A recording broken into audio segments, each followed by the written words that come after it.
अध्याय 2 सबक 1 अमीर लोग पैसे के लिए काम नहीं करते। डैडी, क्या आप मुझे बता सकते हैं कि अमीर कैसे बना जाए? यह सुनते ही मेरे डैडी ने अपना शाम का अखबार नीचे रख दिया। बेटे, तुम अमीर क्यों बनना चाहते हो? क्योंकि आज जिम्मी की मम्मी अपनी नई कैटलिक कार में आई और वे लोग पिकनिक पर अपने समुद्र तट वाले घर पर जा रहे थे। जिम्मी अपने साथ अपने 3 दोस्तों को ले गया, परंतु माइक और मुझे नहीं ले गया। उसने हमसे यह कहा कि वह हमें इसलिए नहीं ले जाएगा क्योंकि हम लोग गरीब बच्चे थे। उसने ऐसा कहा? डैडी ने अविश्वास से पूछा। हाँ बिल्कुल, ऐसा मैंने दर्द भरी आवाज में कहा। डैडी ने अपना सिर हिलाया, नाक तक चश्मे को चढ़ाया और फिर अखबार पढ़ने लगे। मैं उनके जवाब का इंतजार करता रहा। यह 1956 की बात है। तब मैं 9 साल का था। किस्मत की बात थी कि मैं उसी पब्लिक स्कूल में जाता था जिसमें अमीर लोगों के बच्चे पढ़ते थे। हम शुगर प्लांटेशन के कस्बे में रहते थे। प्लांटेशन के मैनेजर और कस्बे के बाकी अमीर लोग जैसे डॉक्टर, बिजनेसमैन और बैंकर्स अपने बच्चों को पहली क्लास से छठी क्लास तक इसी स्कूल में भेजते थे।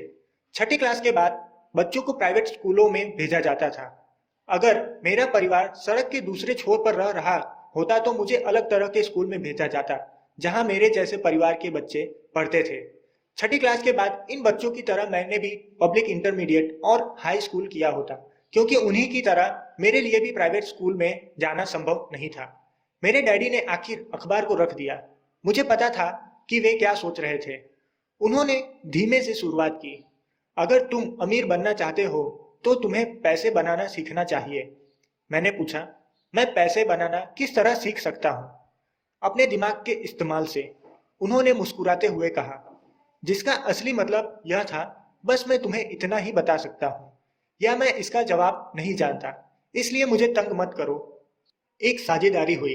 अगली सुबह मैंने अपने सबसे अच्छे दोस्त माइक को अपने डैडी की बातें बताई। जहां तक मुझे याद है, उस स्कूल में मैं और माइक ही 2 गरीब बच्चे थे। माइक भी मेरी ही तरह था, क्योंकि वह भी किस्मत की वजह से ही उस स्कूल में था।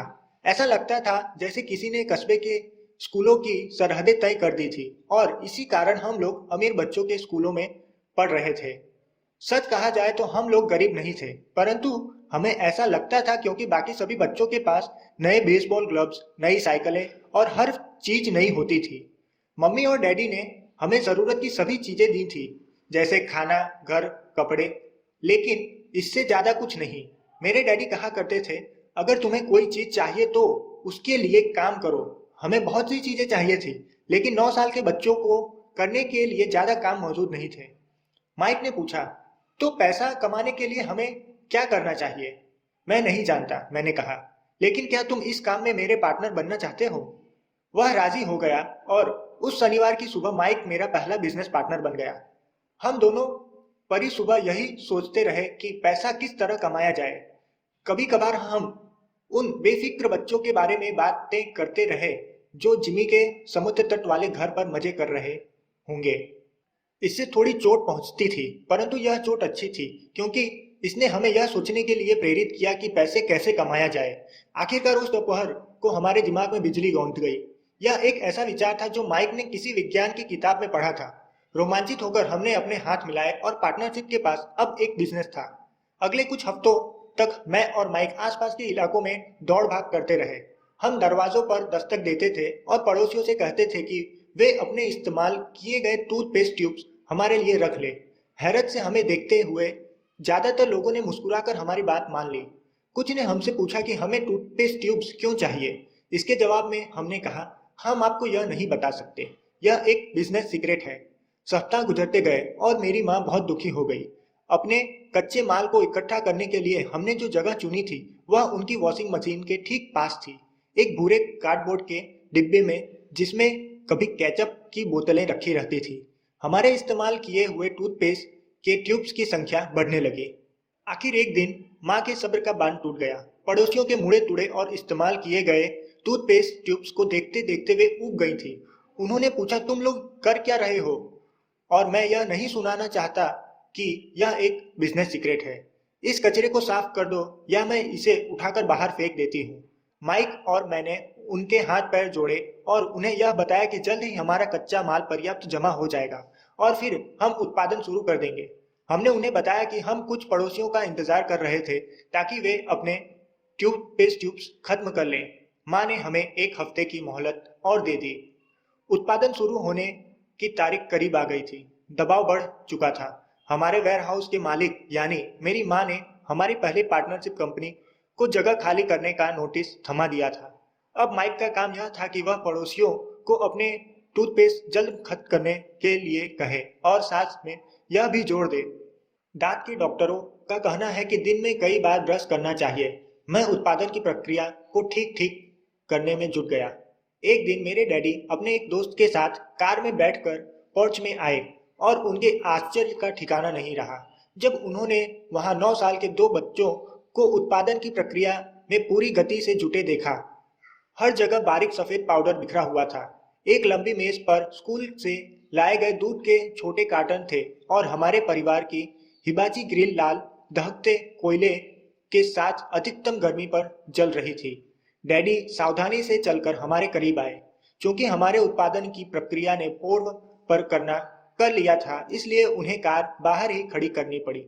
जब वे और उनके दोस्त पास आए तो उन्होंने कोयले के ऊपर रखा एक स्टील का बर्तन देखा जिसमें टूथपेस्ट के ट्यूब्स पिघल रहे थे। उन दिनों टूथपेस्ट प्लास्टिक की ट्यूब्स में नहीं आते थे। ट्यूब्स शीशे के बने होते थे।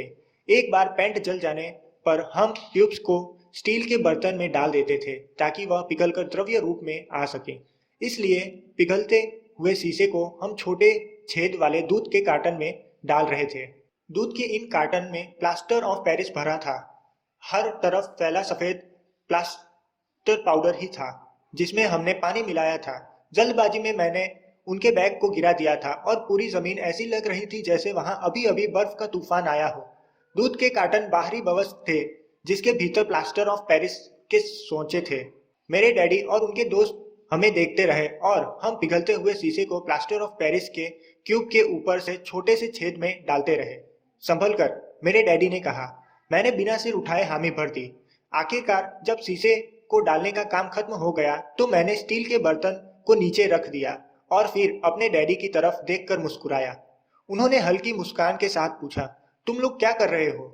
हम वही कर रहे हैं जो आपने बताया था। हम अमीर बनने जा रहे हैं, मैंने कहा। हाँ, माइक ने सर को हिलाते हुए और मुस्कुराते हुए कहा। हम दोनों पार्टनर्स हैं। डैडी ने पूछा, और इन प्लास्टर के सामों में क्या है? देखिए, मैंने कहा, इसमें एक बहुत अच्छी चीज है। छोटे हथौड़े से मैंने सील को ठोका जिससे बाहरी खोल टूट गया। सावधानी से मैंने ऊपर के आधे प्लास्टर को हटाया और जस्ते का एक सिक्का बाहर गिर गया। हे भगवान, मेरे डैडी ने कहा। तो तुम लोग जस्ते के सिक्के ढाल रहे थे? बिल्कुल सही, माइक ने कहा। हम वही कर रहे थे जैसा आपने हमसे कहा था। हम पैसा बना रहे थे। मेरे डैडी के दोस्त जोर से हंसने लगा। मेरे डैडी भी मुस्कुराए और उन्होंने अपना सिर हिलाया। उनके सामने आग और टूथपेस्ट की ट्यूब्स के बॉक्स के साथ सफेद धूल में लिपटे हुए दो बच्चे खड़े थे जो इस कान से लेकर उस कान तक खुलकर मुस्कुरा रहे थे।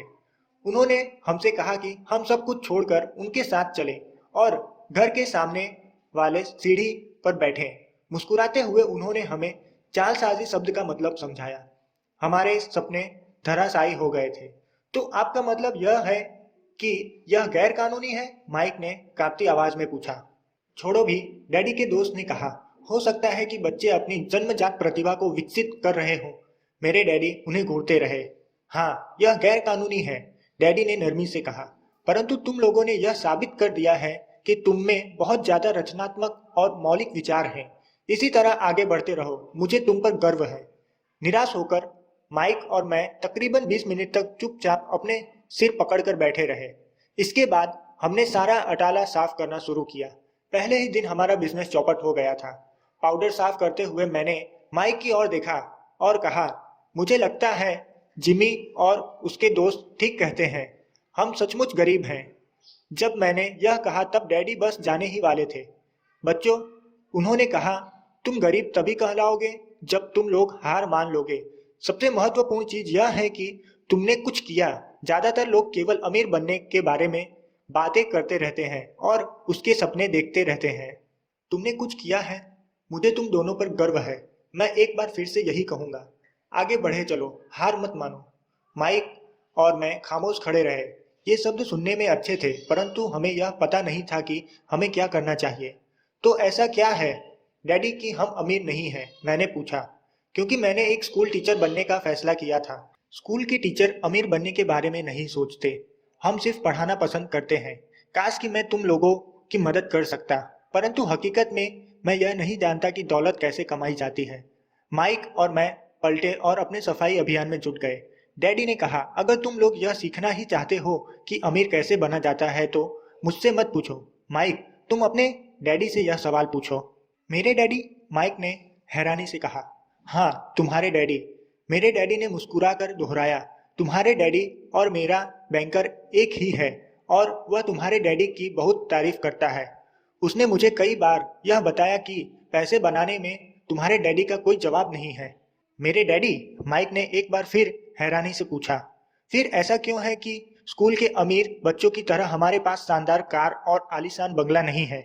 शानदार कार और आलीशान बंगले के होने का यह मतलब नहीं होता कि आप निश्चित रूप से अमीर हैं या आप पैसा बनाने की कला जानते हैं। डैडी ने जवाब दिया, जिमी के डैड शुगर प्लांटेशन में काम करते हैं। उनमें और मुझमें ज़्यादा फर्क नहीं है। वे एक कंपनी के लिए काम करते हैं और मैं सरकार के लिए कंपनी उन्हें कार खरीद कर दे देती है। इस समय शुगर की कंपनियां आर्थिक संकट में फंसी हुई हैं और जिमी के डैडी के पास जल्द ही कुछ नहीं बचेगा। तुम्हारे डैडी अलग हैं। माइक को ऐसा लगता है कि वे एक साम्राज्य बनाने जा रहे हैं और मेरा अंदाज है कि कुछ ही सालों में वे बहुत अमीर बन जाएंगे। यह सुनकर माइक और मैं एक बार फिर रोमांचित हो गए। नए उत्साह के हमने अपने डूबे हुए व्यवसाय के कवरों को साफ करना शुरू कर दिया। जब हम सफाई कर रहे थे तो हमने यह भी योजना बना ली कि कब और कैसे माइक के डैडी से बात की जाए। समस्या यह थी कि माइक के डैडी बहुत ज़्यादा काम करते थे और देर रात तक घर नहीं लौटते थे। माइक के डैडी के पास कई वेयरहाउस, कंस्ट्रक्शन कंपनी, स्टोर के श्रृंखला और 3 रेस्तरां के कारण ही उन्हें घर लौटने में देर हो जाती थी। सफाई खत्म करने के बाद माइक बस पकड़कर अपने घर चला गया। वह अपने डैडी से बात करने वाला था, चाहे वे कितनी ही देर से घर लौटें, और उनसे पूछने वाला था कि क्या वे हमें अमीर बनने की तरकीब सीखने के लिए तैयार हैं। माइक ने मुझसे वादा किया कि जैसे ही वह अपने डैडी से बात कर लेगा वह मुझे फ़ोन करेगा, चाहे कितनी ही देर क्यों ना हो जाए। फ़ोन रात को 8:30 बजे आया। ओके, अगले शनिवार, मैंने कहा और फ़ोन रख दिया। माइक के डैडी माइक और मुझसे मिलने के लिए तैयार हो गए थे। शनिवार की सुबह 7:30 मैंने शहर के दूसरे हिस्से में जाने के लिए बस पकड़ी और सबक शुरू हुए। मैं तुम्हें 1 घंटे के 10 सेंट दूंगा। 1956 की तनख्वाह के हिसाब से भी 10 सेंट प्रति घंटे का वेतन कम था। माइकल और मैं सुबह 8 बजे उसके डैडी से मिले। वे पहले से ही व्यस्त थे और उनके पास 1 घंटे से भी ज़्यादा का काम मौजूद था। जब मैं उनके साधारण छोटे और साफ घर के सामने पहुंचा तो मैंने देखा कि उनका कंस्ट्रक्शन सुपरवाइजर अपने पिकअप ट्रक में वहां से जा रहा था। माइक मुझे दरवाजे पर ही मिल गया। डैडी अभी फ़ोन पर हैं। उन्होंने कहा है कि हम लोग पीछे के पूर्व में उनका इंतज़ार करें। माइक ने दरवाज़ा खोलते हुए कहा। जब मैंने उस पुराने घर की दहलीज के अंदर कदम रखा तो लकड़ी के पुराने फर्श की चरमराहट सुनाई दी। दरवाजे के भीतर सस्ती सी चटाई थी। चटाई वहां इसलिए रखी गई थी ताकि फर्श पर पड़े अनगिनत कदमों के निशानों को छुपाया जा सके। हालांकि वह साफ थी, पर यह स्पष्ट दिखता था कि उसे बदल देना चाहिए। जब मैं सको लिविंग रूम में घुसा तो मेरा दम घुटने लगा।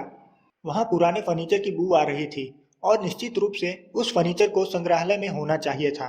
सोफे पर 2 महिलाएं बैठी थी जिनकी उम्र मेरी माँ से थोड़ी ज्यादा होगी। महिलाओं के सामने एक पुरुष मजदूरों के कपड़ों में बैठा हुआ था। उसने खाकी पैंट और खाकी शर्ट पहन रखा था।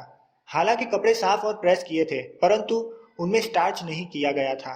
उस आदमी की उम्र मेरे डैडी से लगभग 10 साल ज्यादा होगी, शायद 45 साल। जब मैं और माइक उनके पास से गुजरते हुए किचन की तरफ गए जहां वे पोर्च का रास्ता था तो वे मुस्कुराए।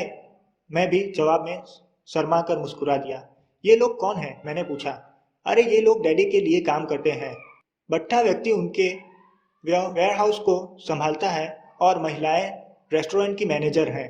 और तुमने उस कंस्ट्रक्शन सुपरवाइजर को तो देखा ही होगा जो यहाँ से 50 मील दूर एक सड़क परियोजना पर काम कर रहा है। उनका दूसरा सुपरवाइजर जो बहुत से घर बना रहा है, वह तुम्हारे आने के पहले ही जा चुका है। क्या ऐसा हमेशा ही होता है? मैंने पूछा। हमेशा तो नहीं, पर अक्सर ऐसा ही होता है, माइक ने कहा, और मेरे पास अपनी कुर्सी खींचते हुए वह मुस्कुराया। मैंने उनसे पूछा था कि क्या वे हमें पैसा बनाना सिखाएंगे। माइक ने मुझे बताया। अच्छा, और उन्होंने इसका क्या जवाब दिया? मैंने सावधानीपूर्ण उत्सुकता से पूछा। पहले तो उनके चेहरे पर हंसी आई, पर फिर कुछ सोचकर उन्होंने कहा कि वे हमारे सामने एक ऑफर रखेंगे। अच्छा, मैंने कहा, और अपनी कुर्सी की पीठ दीवार से टिका ली। मैं वहां कमी के पिछले दो पैरों के सहारे टिका बैठा था। माइक ने भी ऐसा ही किया। क्या तुम्हें पता है कि वे कौन सा ऑफर देने वाले हैं? मैंने पूछा। नहीं, पर हमें जल्दी ही इसका पता चल जाएगा। अचानक माइक के डैडी उस पुराने दरवाजे से घसकर पार्क में दाखिल। हरा माइक और मैं अपने पैरों पर कूद गए। आदर के कारण नहीं, बल्कि इसलिए कि हम चौंक गए थे। तो बच्चों, तैयार? माइक के डैडी ने एक कुर्सी हमारे पास खींचते हुए पूछा। हमने अपने सर हिलाए और अपनी कुर्सियों को दीवार के पास से खींचकर उनके सामने रख लिया। वे एक विशाल शरीर के मालिक थे, लगभग 6 फुट ऊंचे और 200 पाउंड वजन। मेरे डैडी इससे ऊंचे थे, लगभग इसी वजन के, और माइक के डैडी से 5 साल बड़े। वे लगभग एक जैसे ही थे, हालांकि दोनों एक ही प्रजाति के नहीं थे। हो सकता है कि उनकी ऊर्जा एक सी हो। माइक का कहना है कि तुम पैसा कमाना सीखना चाहते हो। क्या यही सही है, रॉबर्ट? मैंने तत्काल सहमति में अपना सर हिलाया, हालांकि मुझे थोड़ा सा डर भी लग रहा था। उनके शब्दों और मुस्कुराहट के पीछे बहुत ताकत थी। अच्छा, यह रहा मेरा ऑफर। मैं तुम्हें सिखलाऊंगा, लेकिन मैं ऐसा क्लासरूम की शैली में नहीं करूंगा। अगर तुम मेरे लिए काम करोगे तो उसके बदले में मैं तुम्हें सिखलाऊंगा। तुम मेरे लिए काम नहीं करोगे तो मैं तुम्हें नहीं सिखलाऊंगा। अगर तुम काम करते हो तो मैं तुम्हें ज्यादा तेजी से सिखा सकता हूँ, और अगर तुम सिर्फ बैठकर मेरी बातें सुनते हो जैसे कि तुम लोग स्कूल में करते हो तो इससे मेरा समय बर्बाद होगा। यह मेरा ऑफर है। इसे या तो मान लो या फिर वापस लौट जाओ। क्या मैं आपसे पहले एक सवाल कर सकता हूँ? मैंने पूछा। नहीं, इसे या तो मान लो या फिर वापस लौट जाओ। मेरे पास बर्बाद करने के लिए फालतू समय नहीं है। अभी ढेर सा काम पड़ा हुआ है। अगर तुम्हें तत्काल फैसला करने की क्षमता नहीं है तो तुम कभी पैसा कमाना नहीं सीख पाओगे। मौके आते हैं और चले जाते हैं, इसलिए तत्काल निर्णय लेने की क्षमता एक महत्वपूर्ण कला है। तुमने जैसा चाहा था वैसा एक मौका तुम्हारे सामने मौजूद है। अगले 10 सेकंड में मैं या तो पढ़ाई शुरू हो जाएगी या फिर यह हमेशा के लिए खत्म हो जाएगी। माइक के डैडी ने चिढ़ाने वाली मुस्कुराहट के साथ कहा। मंजूर, मैंने कहा। मंजूर, माइक ने कहा। बहुत बढ़िया, माइक के डैडी ने कहा। 10 मिनट में मिसेज मार्टिन आ जाएंगी। उनसे बातें करने के बाद मैं तुम्हें उनके साथ भेज दूंगा और तुम लोगों का काम शुरू हो जाएगा। मैं तुम्हें हर घंटे के 10 सेंट दूंगा और तुम हर शनिवार 3 घंटे काम करोगे। पर आज तो मेरा सॉफ्टबॉल का मैच है, मैंने कहा।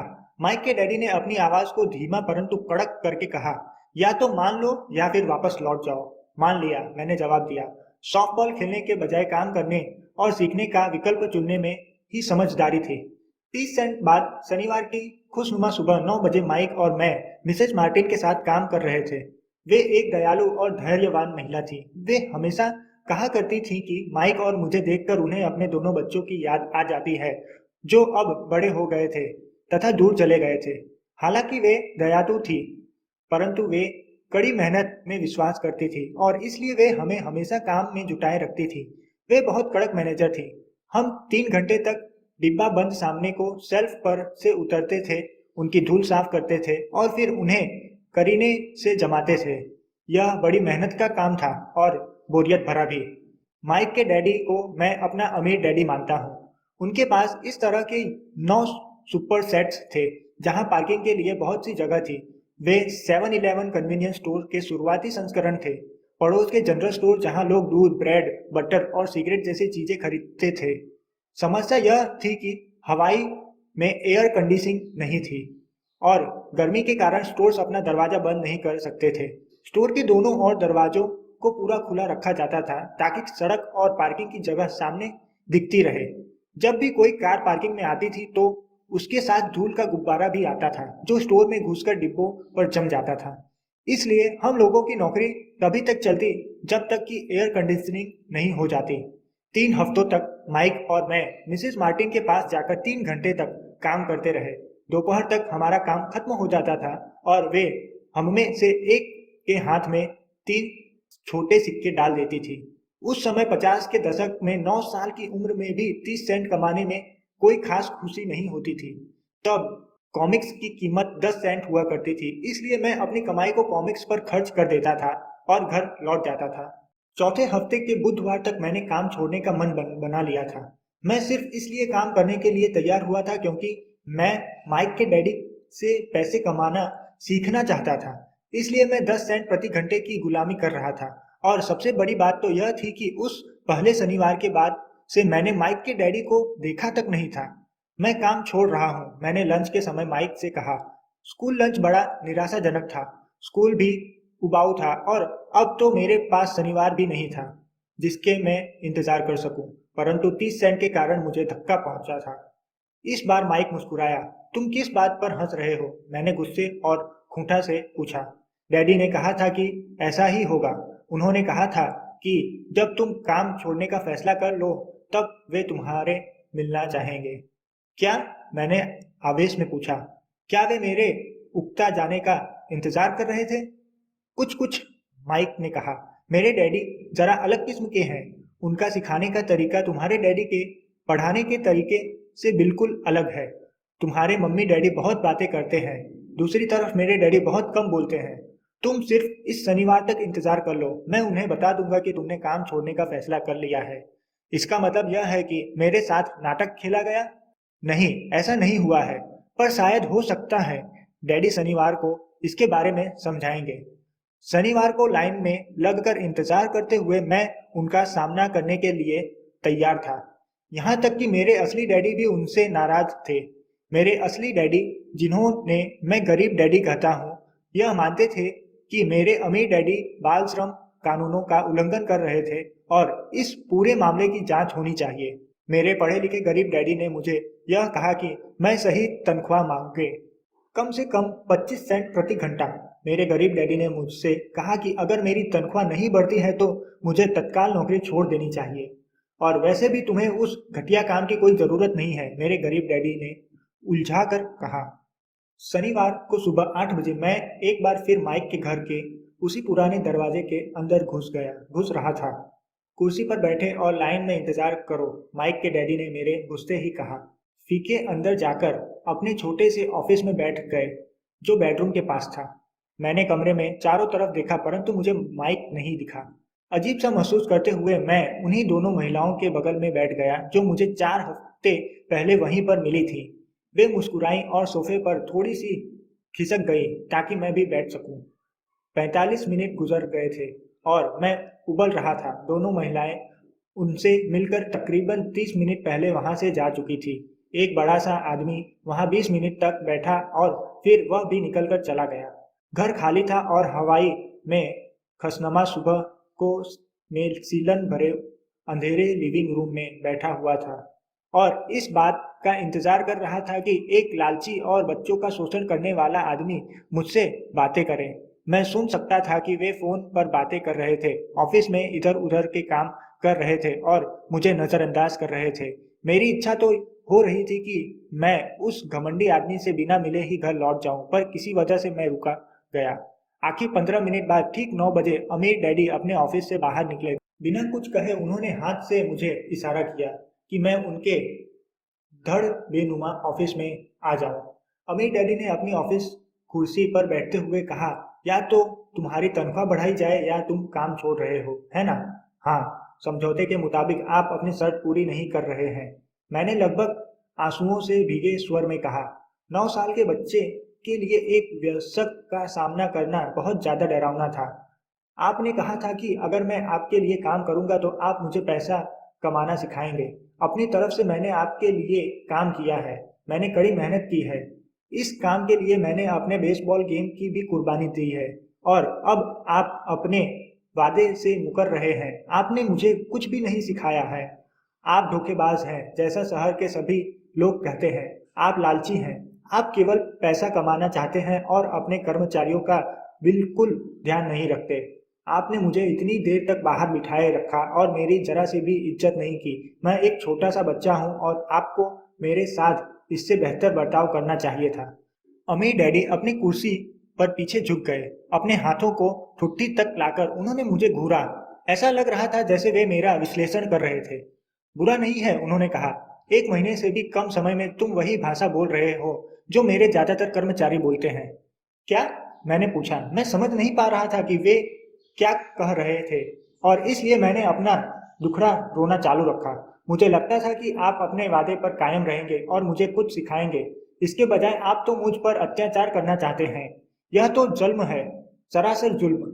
मैं तुमसे सिखा तो रहा हूँ, अमीर डैडी ने धीमी आवाज में कहा। आपने मुझे क्या सिखाया है? कुछ भी नहीं, मैंने गुस्से से कहा। एक बार मैं चंद सिक्कों में काम करने के लिए तैयार हो गया, उसके बाद तो आपने मुझसे बात तक नहीं की। 10 सेंट प्रति घंटे। मैं आपकी शिकायत सरकार से करूंगा। हमारे देश में भी बाल श्रम कानून है। आप तो जानते ही हैं कि मेरे डैडी सरकार के लिए काम करते हैं। शाबाश, अमीर डैडी ने कहा। अब तुम उन ज्यादातर लोगों की भाषा बोल रहे हो जो कभी मेरे लिए काम करते थे।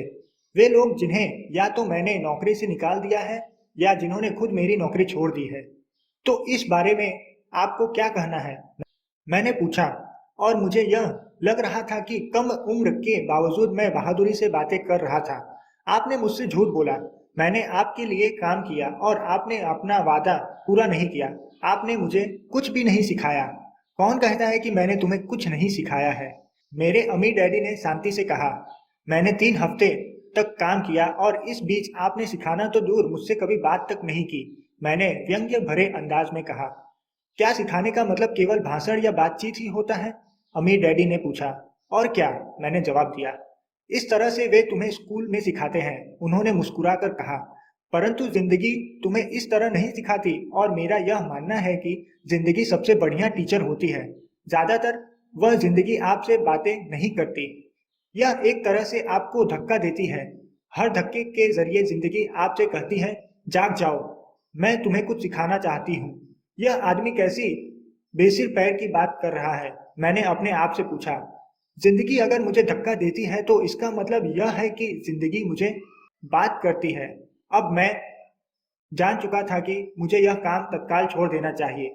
मैं किसी ऐसे आदमी से बातें कर रहा था जो पागल था और जिसे ताले में बंद रखने की जरूरत थी। अगर तुम जिंदगी के सबक सीखते हो तो इससे तुम्हें बहुत फायदा होगा। अगर तुम ऐसा नहीं करते तो जिंदगी तुम्हें लगातार धक्के देती रहेगी। लोग दो चीजों करते हैं। कुछ लोग जिंदगी के धक्कों को सहन करते चले जाते हैं, बाकी लोग गुस्सा हो जाते हैं। और जो जिंदगी धक्के दे देते हैं, परंतु वे धक्का देते हैं अपने बॉस को, अपने काम को, अपनी पत्नी या पति को। वे यह नहीं जानते कि जिंदगी उन्हें धक्का दे रही है।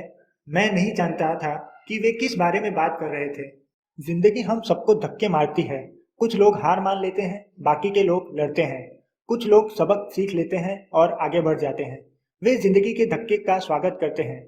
इन गिने चुने लोगों के लिए इसका यह मतलब होता है कि उन्हें कुछ नया सीखना चाहिए।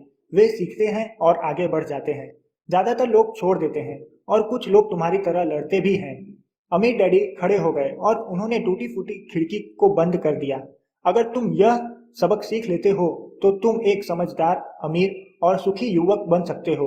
अगर तुम यह नहीं सीखते हो तो तुम जिंदगी भर अपनी समस्याओं के लिए अपनी नौकरी, कम तनख्वाह या अपने बॉस को कोसते रहोगे। तुम हमेशा ऐसे बड़े मौके की उम्मीद करते रहोगे जो आए और तुम्हारी आर्थिक समस्याओं को सुलझा दे। अमीर डैडी ने मेरी तरफ देखा कि क्या मैं अब भी उनकी बात सुन रहा हूँ। उनकी आंखें मेरी आंखों से मिली। हम एक दूसरे की तरफ देखते रहे और हमारी आंखें के बीच संप्रेषणा की धाराएं बहने लगी। आखिर जब मैं उनके संदेश का मतलब समझ गया तो मैंने अपनी नजरें झुका ली। मैं जान गया था कि वे सही थे। मैं उन्हें दोषी ठहरा रहा था, जबकि सीखने की जिद मेरी ही थी। मैं फालतू में ही लड़ रहा था।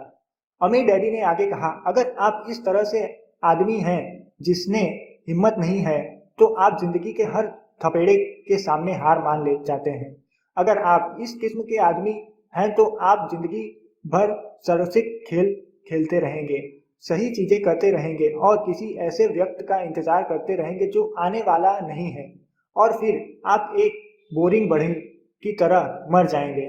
आपके बहुत से दोस्त होंगे जो आपकी सिर्फ इसलिए तारीफ करेंगे क्योंकि आप एक मेहनती और भले आदमी थे। आपने अपनी जिंदगी सुरक्षित खेल खेलने और सही चीजें करने में गुजार दी। परंतु सच बात तो यह है कि आपने जिंदगी के थपेड़े को सामने घटने टेक दिए।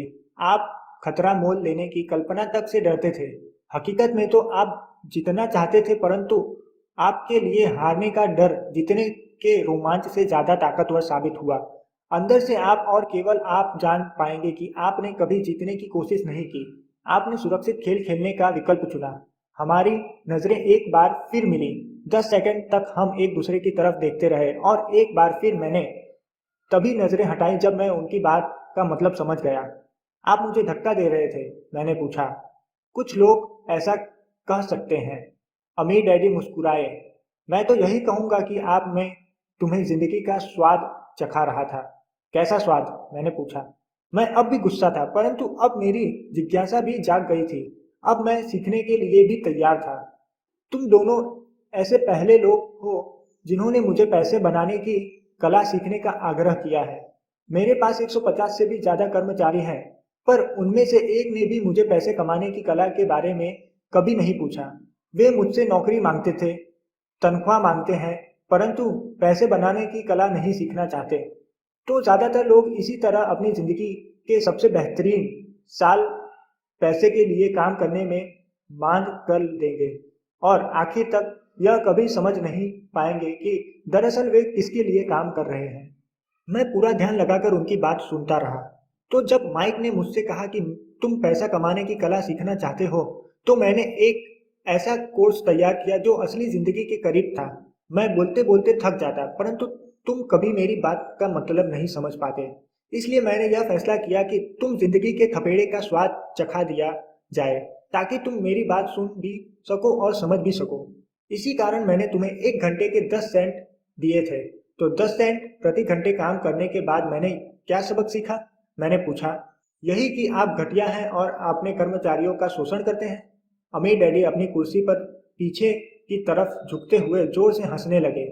जब उनकी हंसी बंद हुई तो उन्होंने कहा, अच्छा होगा अगर तुम अपना सोचने का नजरिया बदल लो। मुझे समस्या मत मानो, मुझे दोष देना छोड़ दो। अगर तुम सोचते हो कि तुम्हारी समस्या मैं हूं, तो तुम्हें मुझे बदलना होगा। इसके बजाय अगर तुम यह लगता है कि तुम्हारी समस्या तमाखद है, तो तुम खुद को बदल सकते हो, सीख सकते हो और ज्यादा समझदार बन सकते हो। ज्यादातर लोग चाहते हैं कि दुनिया का हर आदमी बदल जाए, बस हम खुद ही न बदलें। मैं तुम्हें यह बता दूं कि किसी दूसरे को बदलने से ज्यादा आसान यह है कि तुम खुद को बदल लो। मैं आपकी बात ठीक से समझ नहीं पाया, मैंने कहा। अपनी समस्याओं के लिए मुझे दोष देना छोड़ दो, अमीर डैडी ने अधीरता से कहा। पर आपने मुझे सिर्फ 10 सेंट का ही वेतन दिया, तो तुमने क्या सीखा, अमीर डैडी ने मुस्कुराकर पूछा। यही कि आप घटिया हैं, मैंने शरारत भरी मुस्कान के साथ कहा। अच्छा, तो तुम यह सोचते हो कि समस्या मैं हूं, अमीर डैडी ने कहा। वो तो आप ही हैं। खैर, इसी तरीके से सोचते रहो और तुम जिंदगी भर कुछ नहीं सीख पाओगे। अगर तुम्हारा नजरिया यही है कि समस्या मैं हूं, तो तुम्हारे पास क्या विकल्प रह जाता है। अगर आप मेरी तनख्वाह नहीं बढ़ाते या मुझे ज्यादा इज्जत नहीं देते, तो मैं काम छोड़कर चला जाऊंगा। ठीक कहा, अमीर डैडी ने कहा। और ज्यादातर लोग यही करते हैं, वे काम छोड़कर चले जाते हैं और दूसरी नौकरी की तलाश करते हैं जहां उन्हें बेहतर मौके और ज्यादा अच्छी तनख्वाह मिले। उन्हें यह गलतफहमी होती है कि नई नौकरी या ज्यादा तनख्वाह से उनकी समस्या सुलझ सकती है। ज्यादातर मामलों में ऐसा नहीं होता। तो समस्या किस तरह सुलझ सकती है, मैंने पूछा। 10 सेंट प्रति घंटे के हिसाब से तनख्वाह लेकर मुस्कुराते हुए। अमीर डैडी मुस्कुराए। यही बाकी के लोग करते हैं। वे यह जानते हुए भी कम तनख्वाह में काम करते हैं क्योंकि नौकरी छूट जाने पर उनका और उनके परिवार का पेट कैसे भरेगा। इसलिए मन मसोक कर वे नौकरी करते हैं और यह सोचकर तनख्वाह बढ़ाने का इंतजार करते हैं कि ज्यादा पैसे आने से समस्या सुलझ जाएगी। ज्यादातर लोग ऐसा ही सोचते हैं और कड़ी मेहनत करते हुए दूसरी नौकरी भी कर लेते हैं, परंतु उसमें भी उन्हें तनख्वाह कम ही मिलती है। मैं फर्श को घूरता रहा। अब मैं अमीर डैडी के सबक को समझने लगा था। मुझे यह एहसास हो गया था कि यह जिंदगी का स्वाद है। आखिरकार मैंने ऊपर की ओर देखा और अपना सवाल दोहराया, तो फिर यह समस्या किस तरह सुलझेगी। इस सवाल के जवाब में अमीर डैडी ने मुझे वह बेशकीमती नजरिया दिया जो उन्हें अपने कर्मचारियों और मेरे गरीब डैडी से अलग करता है और जिसकी बदौलत वे हवाई के सबसे अमीर आदमी बनने वाले थे, जबकि मेरे पढ़े लिखे गरीब डैडी जिंदगी भर पैसे की तंगी से जूझने वाले था। यह एक अद्भुत नजरिया था जिसने मेरी जिंदगी का नक्शा ही बदल दिया। अमीर डैडी ने बार बार मुझे यह नजरिया याद दिलाया जिसे मैं पहला सबक कहूंगा। गरीब और मध्य वर्गीय लोग पैसे के लिए काम करते हैं, अमीरों के लिए पैसा काम करता है। मेरे गरीब डैडी ने जो शिक्षा मुझे दी थी शनिवार की उस खुशनुमा सुबह में, उससे बिल्कुल अलग नजरिया सीख रहा था। 9 साल की उम्र में मैं यह समझ गया था कि दोनों ही डैडी चाहते थे कि मैं शिक्षा, दोनों ही डैडी से मुझे पढ़ने के लिए प्रेरित करते थे। फर्क सिर्फ इतना था कि दोनों के सुझाव विषय अलग अलग थे। मेरे पढ़े लिखे डैडी चाहते थे कि मैं वही करूं जो उन्होंने किया था। बेटे, मैं चाहता हूं कि तुम मेहनत से पढ़ो, अच्छे नंबर लाओ ताकि तुम्हें किसी बड़ी कंपनी में सुरक्षित नौकरी मिल सके, और यह अच्छी तरह देख लो कि इसमें बहुत से दूसरे लाभ हो। मेरे अमीर डैडी चाहते थे कि मैं यह सीख लूं कि पैसा कैसे काम करता है ताकि मैं इससे अपने लिए काम करवा सकूं। यह सबक मुझे जीवन भर उनके मार्गदर्शन में सीखना था, न कि किसी क्लासरूम में। मेरे अमीर डैडी ने मेरा पहला सबक जारी रखा। मैं खुश हूं कि तुम 10 सेंट प्रति घंटे के हिसाब से काम करने पर गुस्सा हो गए। अगर तुम गुस्सा नहीं हुए होते और तुम ऐसा खुशी खुशी करते रहते तो मैं तुमसे साफ कह देता कि मैं तुम्हें नहीं सिखा सकता। यह जान लो कि सच्ची शिक्षा में ऊर्जा, प्रबल भावना और जबरदस्त इच्छा की जरूरत होती है। गुस्से उस फॉर्मूले एक बहुत बड़ा हिस्सा है, क्योंकि प्रबल भावना में गुस्से और प्रेम का समन्वय होता है। जब पैसे की बात आती है तो ज्यादातर लोग सुरक्षित रास्ता खोजते हैं, इसलिए प्रबल भावना उन्हें राह नहीं दिखा पाती। उन्हें राह दिखाती है उनका डर। तो क्या इसलिए वे कम तनख्वाह पर काम करने के लिए राजी हो जाते हैं? मैंने पूछा। हाँ, अमीर डैडी ने कहा। कुछ लोग कहते हैं कि मैं लोग का शोषण करता हूँ क्योंकि मैं उन्हें उतनी तनख्वाह नहीं देता जितनी उन्हें अगर प्लांटेशन या सरकार की तरफ से मिलती है। मैं यह ही कहना चाहता हूँ कि लोग खुद अपना शोषण करते हैं, डरते हैं वे, मैं नहीं। पर क्या आपको नहीं लगता कि आपको उन्हें ज्यादा तनख्वाह देनी चाहिए? मैंने पूछा। मुझे लगता है ज्यादा देने की जरूरत ही नहीं है, और इसके अलावा ज्यादा पैसे मिलने से उनकी समस्या नहीं सुलझेगी। अपने डैडी को ही देख लो, वे बहुत सा पैसा कमाते हैं और फिर भी वे अपने बिलों का भुगतान नहीं कर पाते। दुनिया में ऐसा बहुत से लोग हैं जिन्हें अगर ज्यादा पैसे मिल जाए तो वे ज्यादा कर्ज में डूब जाएंगे। तो इसी कारण आपने मुझे 10 सेंट प्रति घंटे की तनख्वाह दी, मैंने मुस्कुराते हुए कहा। यह सबक का हिस्सा था। बिल्कुल सही, अमीर डैडी ने मुस्कुराकर कहा। देखो, तुम्हारे डैडी स्कूल गए हैं और उन्होंने बहुत बढ़िया शिक्षा इसलिए हासिल की ताकि उन्हें अच्छी तनख्वाह वाली नौकरी मिल सके, जो उन्हें मिल गई, परंतु उनके पास आज भी पैसे की तंगी है। ऐसा इसलिए है क्योंकि उन्होंने स्कूल में पैसे के बारे में कुछ भी नहीं सीखा, और सबसे बड़ी बात यह है कि वे पैसे के लिए काम करने में भरोसा करते हैं। और आप नहीं करते? मैंने पूछा। नहीं, सच पूछा जाए तो नहीं, अमीर डैडी ने कहा। अगर तुम पैसे के लिए काम करना सीखना चाहते हो तो स्कूल में ही रहो। यह सीखने के लिए उससे बढ़िया जगह कोई नहीं है। परंतु अगर तुम यह सीखना चाहते हो कि पैसा तुम्हारे लिए किस तरह काम करे तो यह मैं तुम्हें सिखा सकता हूँ। प्रस्तुत तभी जब तुम यह सीखना चाहो। क्या हर कोई यह नहीं सीखना चाहता? मैंने पूछा। नहीं, अमीर डैडी ने कहा। सिर्फ इसलिए क्योंकि पैसे के लिए काम करना ज्यादा आसान है, खासकर तब जब पैसे के बारे में आपकी मूल भावना डर हो। मैं समझ नहीं पाया, मैंने क्यों रही चढ़ाकर कहा। उनकी चिंता फिलहाल मत करो। अभी इतना ही समझ लो कि डर के कारण ही ज्यादातर लोग अपनी नौकरी कर रहे हैं। अपने बिलों का भुगतान न कर पाने का डर, नौकरी से निकाल दिया जाएगा, इस बात का डर, पर्याप्त पैसा न होने का डर, एक बार फिर से शुरू करने का डर, यह किसी व्यवसाय को सीखने और पैसे के लिए काम करने की कीमत है। ज्यादातर लोग पैसे के गुलाम बन जाते हैं और फिर वे अपने बॉस पर अपनी भड़ास निकालते हैं। तो आपकी नज़र में पैसे से अपने लिए काम करवाना एक बिल्कुल अलग विषय है? मैंने पूछा। बिल्कुल, अमीर डैडी ने जवाब दिया। बिल्कुल। शनिवार की उस खुशनुमा सुबह हवाई में हम लोग चुपचाप बैठे रहे। मेरे दोस्त उस समय लिटिल लीग बेसबॉल गेम शुरू कर ही रहे होंगे, पर किसी वजह से मैं खुश था कि मैंने 10 सेंट प्रति घंटे के हिसाब से काम करने का फैसला किया था। मुझे लगा कि मैं कुछ ऐसा सीखने जा रहा था जो मेरे दोस्त स्कूल में कभी नहीं सीख पाएंगे। सीखने के लिए तैयार? अमीर डैडी ने पूछा। बिल्कुल, मैंने दांत निकालकर कहा। मैंने अपना वादा निभाया है। मैंने तुम्हें दूर बैठे बैठे भी सिखाया है। अमीर डैडी ने कहा। 9 साल की उम्र में तुम्हें इस बात का पता चल चुका है कि पैसे के लिए काम करना कैसा होता है।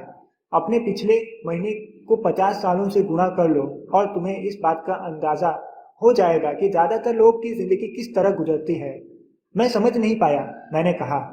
जब तुम मुझसे मिलने के लिए लाइन में इंतजार कर रहे थे तो तुम्हें कैसा लग रहा था? एक बार नौकरी के लिए और दूसरी बार तनख्वाह बढ़ाने के लिए। भयानक, मैंने कहा। अगर तुम पैसे के लिए काम करने का विकल्प चुनते हो तो ज्यादातर लोगों के लिए जिंदगी का मतलब यही होता है, अमीर डैडी ने कहा। और तुम्हें तब कैसा लगा था जब मिसेस मार्टिन ने तुम्हारे हाथ में 3 घंटे के काम के लिए 3 सिक्के थमाए थे? मुझे लगा था कि यह काफी नहीं है। मुझे लग रहा था कि यह कुछ भी नहीं है। मैं निराश हुआ था, मैंने कहा। और यही ज्यादातर कर्मचारियों को लगता है कि जब वे अपनी तनख्वाह के चेक को देखते हैं, खासकर तब जब उससे टैक्स और बाकी कटौती कर ली जाती है। कम से कम तुम्हें तो पूरी तनख्वाह मिलती थी, उन्हें तो पूरी तनख्वाह भी नहीं मिलती। आपका मतलब है कि ज्यादातर कर्मचारियों को पूरी तनख्वाह नहीं मिलती? मैं हैरान था। नहीं, अमीर डैडी ने कहा। सरकार हमेशा अपना हिस्सा पहले ही ले लेती है। सरकार ऐसा कैसे करती है? मैंने पूछा। टैक्स, अमीर डैडी ने कहा। जब आप कमाते हो तो आप पर टैक्स लगता है, जब आप खर्च करते हो तो आप पर टैक्स लगता है, जब आप बचाते हो तो आप पर टैक्स लगता है, जब आप मर जाते हैं तो भी आप पर टैक्स लगता है। लोग सरकार को ऐसा क्यों करने देते हैं? अमीर लोग ऐसा नहीं करने देते, अमीर डैडी ने मुस्कुराकर कहा। परंतु गरीब और मध्य वर्गीय लोग ऐसा करने देते हैं। मैं दावा करता हूं कि मैं तुम्हारे डैडी से ज्यादा कमाता हूं, परंतु वे ज्यादा टैक्स चुकाते हैं। यह कैसे संभव है? मैंने पूछा। 9 साल का बच्चा इस अजीब आंकड़े को समझ नहीं पा रहा था। कोई आदमी सरकार को ऐसा करने की इजाजत कैसे दे सकता है? अमीर डैडी चुपचाप बैठे रहे। मैं समझ गया कि वे चाहते थे कि मैं सुनने, न कि उनसे फालतू के सवाल करूं। आखिर मैं शांत हो गया। जो मैंने सुना था वह मुझे अच्छा नहीं लगा था। मैं जानता था कि मेरे डैडी हमेशा टैक्स का रोना रोते रहते हैं, परंतु दरअसल इस बारे में वे कुछ भी नहीं कर पाते थे। क्या जिंदगी उन्हें धक्का दे रही थी? अमीर डैडी मेरी तरफ देखते हुए अपनी कुर्सी में धीमे धीमे और खामोशी से हिलने लगे। सीखने के लिए तैयार? उन्होंने पूछा। मैंने अपना सिर धीमे से हिलाया। जैसा मैंने कहा, सीखने के लिए बहुत कुछ है। पैसे से अपने लिए काम कैसे करवाया जाए, यह जिंदगी भर चलने वाली पढ़ाई है। ज्यादातर लोग 4 साल के लिए कॉलेज जाते हैं और उनकी पढ़ाई पूरी हो जाती है। मैं पहले से ही जानता हूँ कि मेरी धन संबंधी पढ़ाई जीवन भर चलेगी, और इसकी वजह यह है कि मैं जितना ज़्यादा जान लेता है उससे भी ज़्यादा जानने की मेरी जिज्ञासा बढ़ती चली जाती है। ज़्यादातर लोग इस विषय को कभी नहीं पढ़ते। वे नौकरी पर जाते हैं, अपनी तनख्वाह लेते हैं, अपने चेकबुक को बैलेंस करते हैं और बात खत्म हो जाती है। इसके बाद भी उन्हें अचरज होता है कि उनके जीवन में पैसे की समस्याएं क्यों हैं। फिर वे सोचते हैं कि ज़्यादा पैसे से उनकी समस्या हल हो जाएगी। बहुत कम लोगों को यह एहसास होता है कि असली समस्या धन संबंधी शिक्षा या ज्ञान की है। तो मेरे डैडी को टैक्स की समस्या इसलिए है क्योंकि उनमें पैसे की समझ नहीं है? मैंने विचलित होकर पूछा। देखो, अमीर डैडी ने कहा, पैसे से अपने लिए कैसे काम करवाया जाए, टैक्स तो उस शिक्षा का सिर्फ एक हिस्सा है। आज तो मैं सिर्फ यह देखना चाहता था कि तुममें अब भी पैसे के बारे में सीखने की प्रबल इच्छा बची है या नहीं। ज्यादातर लोगों में सीखने की प्रबल इच्छा नहीं होती है। वे स्कूल जाना चाहते हैं, कोई व्यवसाय सीखना चाहते हैं, अपनी नौकरी में मजे करना चाहते हैं और ढेर सारा पैसा कमाना चाहते हैं। एक दिन वे तब जागते हैं जब उनके सामने पैसे की समस्या आ जाती है, और तब वे काम करना बंद नहीं कर सकते। पैसे के लिए काम करने की यही कीमत होती है और उन्हें यह कीमत चुकानी ही पड़ती है। अगर वे पैसे के लिए काम करवाना सीख लेते तो उनके सामने यह समस्या कभी नहीं आती। तो तुम्हें अब भी सीखने की, जानने की जिज्ञासा है? अमीर डैडी ने पूछा। मैंने हामी में सर हिलाया। अच्छा, अमीर डैडी ने कहा। अब काम पर वापस जाओ और इस बार मैं तुम्हें बिल्कुल तनख्वाह नहीं दूंगा। क्या? मैंने हैरान होकर पूछा। तुमने सही सुना, तनख्वाह बंद। तुम हर शनिवार 3 घंटे उसी तरह काम करोगे, परंतु इस बार तुम्हें 10 सेंट प्रति घंटे के हिसाब से तनख्वाह नहीं मिलेगी। तुम्ही ने तो कहा है कि तुम पैसे के लिए काम करना नहीं सीखना चाहते, इसलिए मैं तुम्हें बदलने में कुछ भी नहीं दूंगा। मुझे आपने सुनने हुए शब्द पर भरोसा नहीं हो रहा था। मैंने माइक से पहले ही बात कर ली है।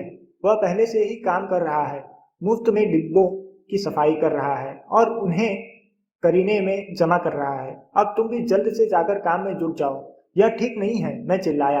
आपको कुछ न कुछ तनख्वाह तो देनी चाहिए। तुमने कहा था कि तुम सीखना चाहते हो। अगर तुम इस बात को अभी नहीं सीख पाओगे तो तुम भी उन्हीं 2 महिलाओं और बूढ़े आदमी की तरह बन जाओगे जो मेरे लिविंग रूम में बैठे थे। वे लोग पैसे के लिए काम करते हैं और डरते हैं कि मैं उन्हें नौकरी से निकाल ना दूं।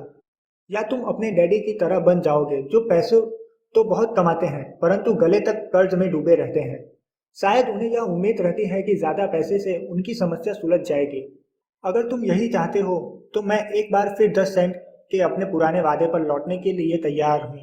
या तुम वह कर सकते हो जो ज्यादातर लोग करते हैं, इस बारे में शिकायत करो कि तनख्वाह बहुत कम है और तुम यह नौकरी छोड़कर दूसरी नौकरी की तलाश शुरू कर दो। मेरी समझ में नहीं आ रहा है कि मैं क्या करूं, मैंने पूछा। अमीर डैडी ने अपने सिर पर उंगली रखी। इसका मत इस्तेमाल करो, उन्होंने कहा। अगर तुम इसका सही इस्तेमाल करोगे तो तुम मुझे जल्द ही इस बात के लिए धन्यवाद दोगे कि मैंने तुम्हें मौका दिया और एक दिन तुम बहुत अमीर आदमी बन जाओगे। मैं वहां यह सोचते हुए खड़ा था कि मुझे कितना घटिया विकल्प दिया जा रहा है। मैं यहाँ अपनी तनख्वाह बढ़ाने आया था और अब मुझे मुफ्त में काम करने के लिए कहा जा रहा है। अमीर डैडी ने एक बार फिर अपनी उंगली को सिर पर रखा और कहा, इसका इस्तेमाल करो। अब यहाँ से जाओ और अपने काम में जुट जाओ। सबक 1, अमीर लोग पैसे के लिए काम नहीं करते। मैंने अपने गरीब डैडी को यह नहीं बताया कि अब मैं मुफ्त में काम कर रहा हूँ। उन्हें यह समझ में नहीं आता। मैं उन्हें इसकी वजह ठीक से इसलिए नहीं समझा सकता था क्योंकि मैं खुद भी इसे ठीक से नहीं समझ पाया था। अगले 3 हफ्ते माइक और मैं 3 घंटे तक हर शनिवार को काम करते रहे, मुफ्त में। काम बहुत परेशानी वाला नहीं था और वक्त गुजरने के साथ साथ यह ज्यादा आसान होता जा रहा था। मुझे अफसोस था तो अपने छूटे हुए बेसबॉल गेम्स और कॉमिक्स का। अब मैं उनका मजा नहीं ले सकता था। तीसरे हफ्ते दोपहर में अमीर डैडी आए। हमने उनके ट्रक के पार्किंग में आने की आवाज सुनी। वे स्टोर में घुसे और उन्होंने मिसेस मार्टिन को गले लगाकर अभिवादन किया। स्टोर में क्या चल रहा है यह जानने के बाद वे आइसक्रीम फ्रीजर के पास गए, उसमें से 2 आइसक्रीम निकाली, उनका दाम चुकाया और इसके बाद मेरी और माइक की तरह इशारा करके कहा, चलो घूमने चलते हैं। हम सड़क के पार गए, कुछ कारों को चकमा दिया और एक बड़े घास के मैदान में टहलने लगे जहां वयस्क संगठन सॉफ्टबॉल खेल रहे थे। दूर की पिकनिक टेबल पर बैठकर उन्होंने माइक और मुझे आइसक्रीम दी। कैसा चल रहा है? बढ़िया, माइक ने कहा। मैंने सहमति से सर हिलाया। कुछ और सीखा? अमीर डैडी ने पूछा। माइक और मैंने एक दूसरे की तरफ देखा, अपने कंधे उटकाए और अपने सर को ना में एक साथ हिलाया। जिंदगी के सबसे बड़े जाल में बचना। अच्छा, यह होगा कि तुम बचपन से ही यह सोचना शुरू कर दो। तुम अब जिंदगी के सबसे बड़े सबक दो देख रहे हो। अगर तुम इस सबक को सीख लेते हो तो तुम बहुत ज्यादा आजादी और सुरक्षा भरी जिंदगी का सुख ले सकते हो। अगर तुम यह सबक नहीं सीख पाते हो तो तुम भी मिसेस मार्टिनेज और इस पार्क में खेल रहे ज्यादातर लोगों की तरह ही बन जाओगे। वे बहुत ज्यादा मेहनत करते हैं परंतु उसके बदले में उन्हें बहुत कम पैसे मिलते हैं। वे नौकरी की सुरक्षा के मोह में फंसे रहते हैं। हर साल मिलने वाली 3 हफ्ते की छुट्टियां और 45 साल तक काम करने रहने के बाद मिलने वाली थोड़ी सी पेंशन का सपना देखते रहते हैं। अगर इस तरह की जिंदगी जीने में तुम्हें सुख मिलता है तो मैं तुम्हारी तनख्वाह बढ़ाकर 25 सेंट प्रति घंटा कर सकता हूँ। परंतु ये लोग अच्छे लोग हैं और मेहनत भी है। फिर आप उनका मजाक क्यों उड़ा रहे हैं? मैंने पूछा। अमीर डैडी के चेहरे पर मुस्कान आ गई। मिसेस मार्टिन मेरे लिए माँ जैसी हैं। मैं इतना कठोर नहीं हो सकता कि उनका मजाक उड़ाऊं। यह कठोर लगता जरूर है क्योंकि मैं तुम दोनों के सामने स्थिति स्पष्ट करना चाहता हूँ और वह भी आसान शब्दों में। मैं तुम्हारे नजरियों को बड़ा करना चाहता हूँ ताकि तुम कुछ आगे भी देख सको, दूर तक देख सको। ज्यादातर लोगों को आगे देखने का फायदा कई बार सिर्फ इसलिए नहीं मिल पाता क्योंकि उनके देखने का दायरा बहुत छोटा होता है। ज्यादातर लोग जिस जाल में फंसे हुए हैं वे उसे देख नहीं पाते। माइक और मैं वहां पर सोचते हुए बैठे रहे, क्योंकि हम उनकी बातों का मतलब पूरी तरह से नहीं समझ सके थे। क्योंकि हम उनकी बातों का मतलब पूरी तरह से नहीं समझ सके थे। उनकी बातें सुनने में कठोर और कड़वी लग रही थी, परंतु हम यह भी जानते थे कि वे हमें कुछ सिखाने की काफी कोशिश कर रहे थे। मुस्कुराहट के साथ अमीर डैडी ने कहा, क्या 25 सेंट प्रति घंटे का ऑफर अच्छा नहीं लगा? क्या इससे दिल की धड़कन तेज नहीं हुई? मैंने अपना सिर ना में हिलाया, जबकि असल में ऐसा ही हुआ था। 1 घंटे काम के बदले में 25 सेंट मेरे हिसाब से बहुत बढ़िया सौदा था। अच्छा, मैं तुम्हें 1 घंटे के $1 दूंगा, अमीर डैडी ने शरारत भरी मुस्कान के साथ कहा। अब मेरा दिल तूफान मेल की तरह दौड़ रहा था। मेरा दिमाग चीख चीख कर कह रहा था, इसकी बात मान लो, मान लो। मुझे अपने कानों पर भरोसा नहीं हो रहा था, परंतु फिर भी मैंने चुप रहा। अच्छा, $2 प्रति घंटे। मुझे ऐसा लगा जैसे मेरे छोटे से 9 साल पुराने दिमाग में किसी ने बम फोड़ दिया हो। 1956 में $2 प्रति घंटे की कमाई मुझे दुनिया का सबसे अमीर बच्चा बना देता। मैं इतना सारा पैसा कमाने की कल्पना भी नहीं कर सकता था। मैं ही कहाँ चाहता था। मैं सौदा पक्का करना चाहता था। मुझे नई साइकिल दिख रही थी, नए बेसबॉल के ग्लव्स दिख रहे थे। मेरे पास कड़क नोट देखकर मेरे दोस्तों की जलन और तारीफ भी मुझे साफ दिख रही थी। सबसे बड़ी बात तो यह थी कि जिमी और उसके अमीर दोस्त मुझे फिर कभी गरीब नहीं कह सकते थे। परंतु किसी वजह से मैं खामोश खड़ा रहा। हो सकता है कि मेरे दिमाग में गर्मी बढ़ जाने से उसका फ्यूज उड़ गया हो, परंतु मन ही मन $2 प्रति घंटे का ऑफर मानने के लिए बेताब था। आइसक्रीम पिघल चुकी थी और मेरे हाथ पर भी बह रही थी। आइसक्रीम की डंडी खाली थी और इसके नीचे वैनिला और चॉकलेट के टुकड़े थे, जिसके मजे चींटियां ले रही थी। अमीर डैडी हम दोनों बच्चों को देख रहे थे, जो आंखें फाड़ कर और खाली दिमाग से उन्हें घूर रहे थे।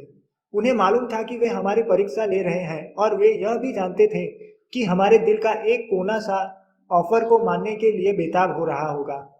वह जानते थे कि हर व्यक्ति की आत्मा का एक हिस्सा कमजोर और जरूरतमंद होता है, जिसे खरीदा जा सकता है। और वे यह भी जानते थे कि हर व्यक्ति की आत्मा का एक हिस्सा मजबूत और दृढ़ निश्चय होता है, जिसे कभी नहीं खरीदा जा सकता। असली सवाल यह था कि इनमें से कौन सा हिस्सा ज्यादा ताकतवर है। उन्होंने अपनी जिंदगी में हजारों लोगों की परीक्षा ली थी। जब वे नौकरी मांगने के लिए आए लोगों का इंटरव्यू लेते थे, तो वे हर बार आत्माओं की परीक्षा लेते थे। अच्छा, $5 प्रति घंटे। अचानक मेरे अंदर शांति छा गई। कुछ था जो बदल गया था।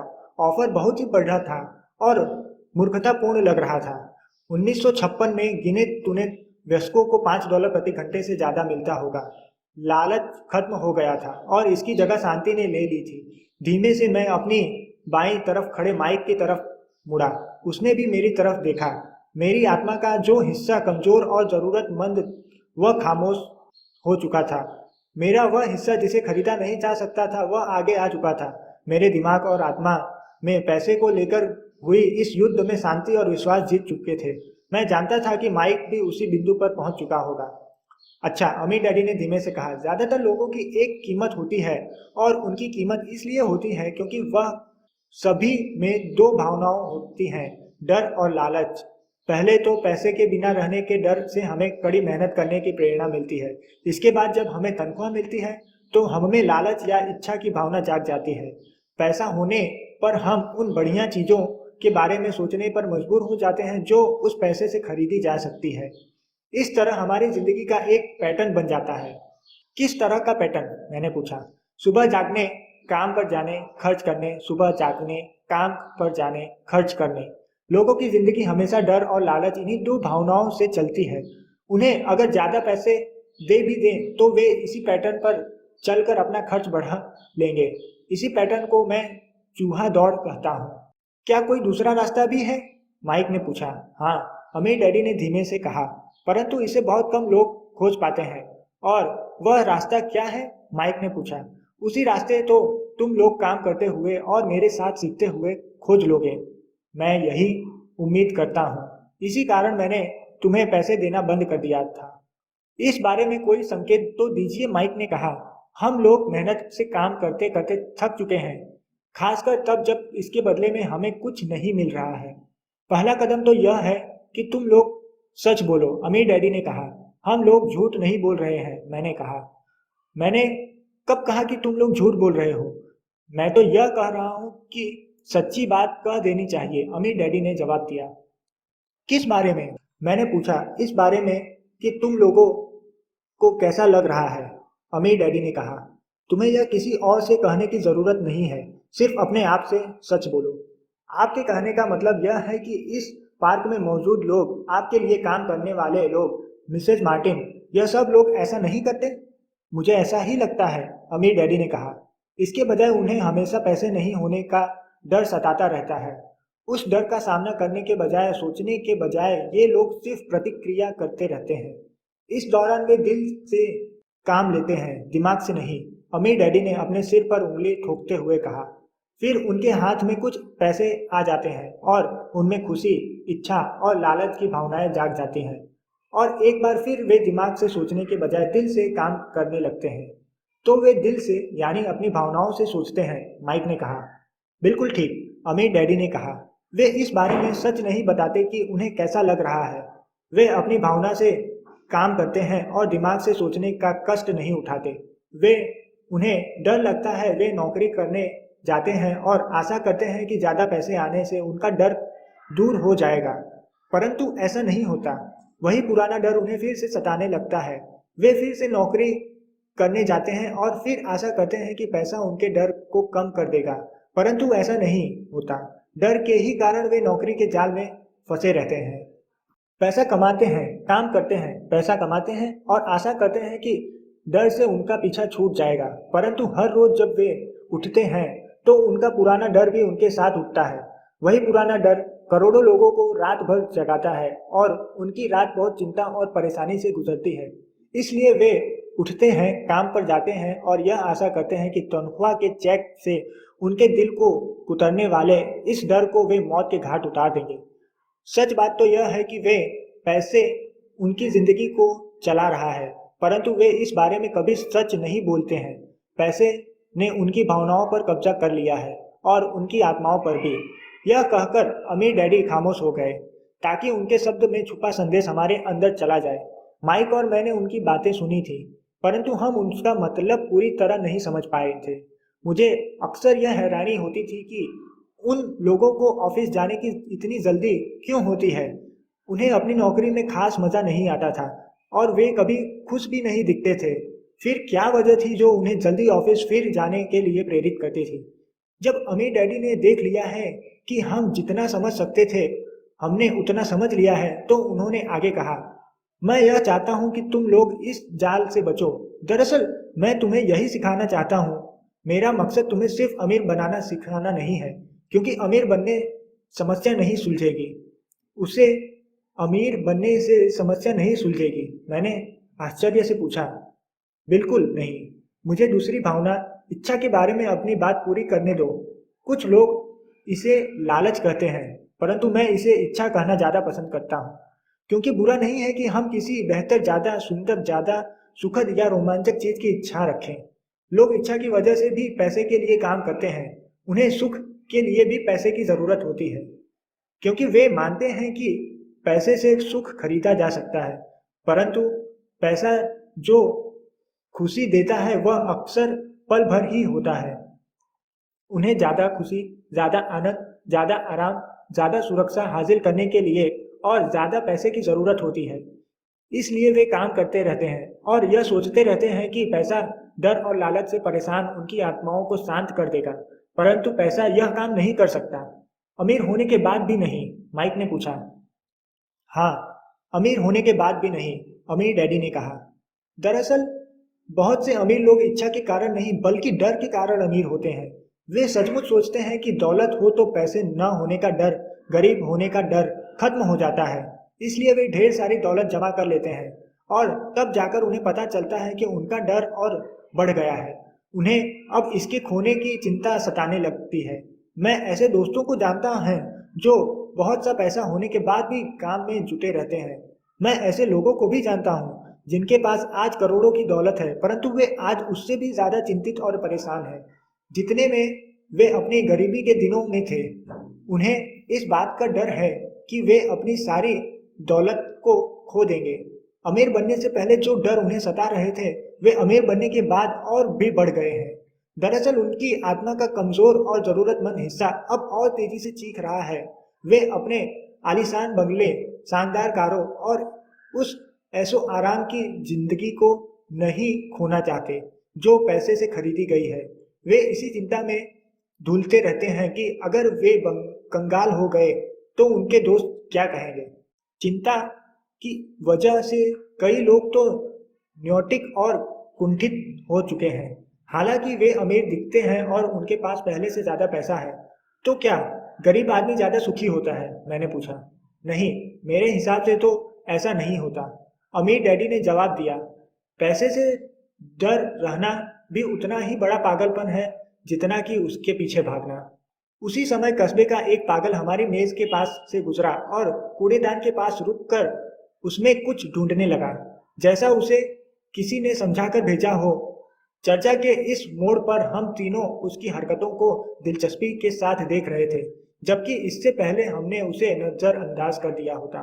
अमीर डैडी ने अपने पर्स में से $1 निकाला और उस पागल बूढ़े को पास आने का इशारा किया। पैसा देखते ही वह तत्काल चला आया।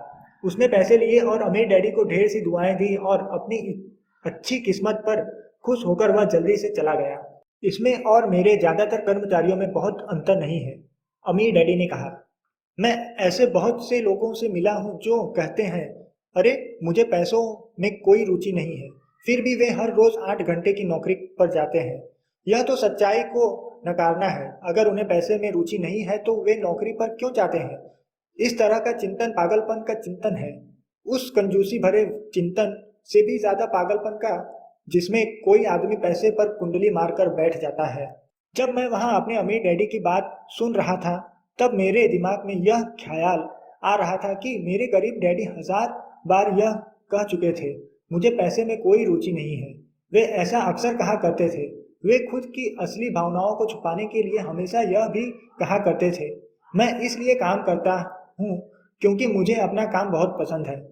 तो हमें क्या करना चाहिए? मैंने पूछा। यही कि हम पैसे के लिए काम नहीं करें जब तक कि हमारे मन से डर और लालच की भावना पूरी तरह से न निकल जाए। नहीं, उसमें तो बहुत समय बर्बाद हो जाएगा, अमीर डैडी ने कहा। भावनाओं के कारण ही तो हम इंसान हैं, इन्हीं के कारण हमारी हस्ती है। भावना शब्द का मतलब है चलायमान ऊर्जा। अपनी भावनाओं के बारे में ईमानदार रहो और अपने दिमाग और भावनाओं का इस्तेमाल अपने समर्थन में करो, न कि अपने विरोध में। आहा, माइक ने कहा। अगर तुम्हें मेरी बात समझ में नहीं आई हो तो इस बार मैं चिंता मत करो, आगे आने वाले सालों में तुम्हें इसका मतलब समझ में आ जाएगा। अपनी भावनाओं पर प्रतिक्रिया करने के बजाय उनका विश्लेषण करने का कोशिश करो। ज्यादातर लोग यह नहीं जानते कि वे अपने दिमाग से सोचने के बजाय अपने दिल की भावनाओं से सोचते हैं।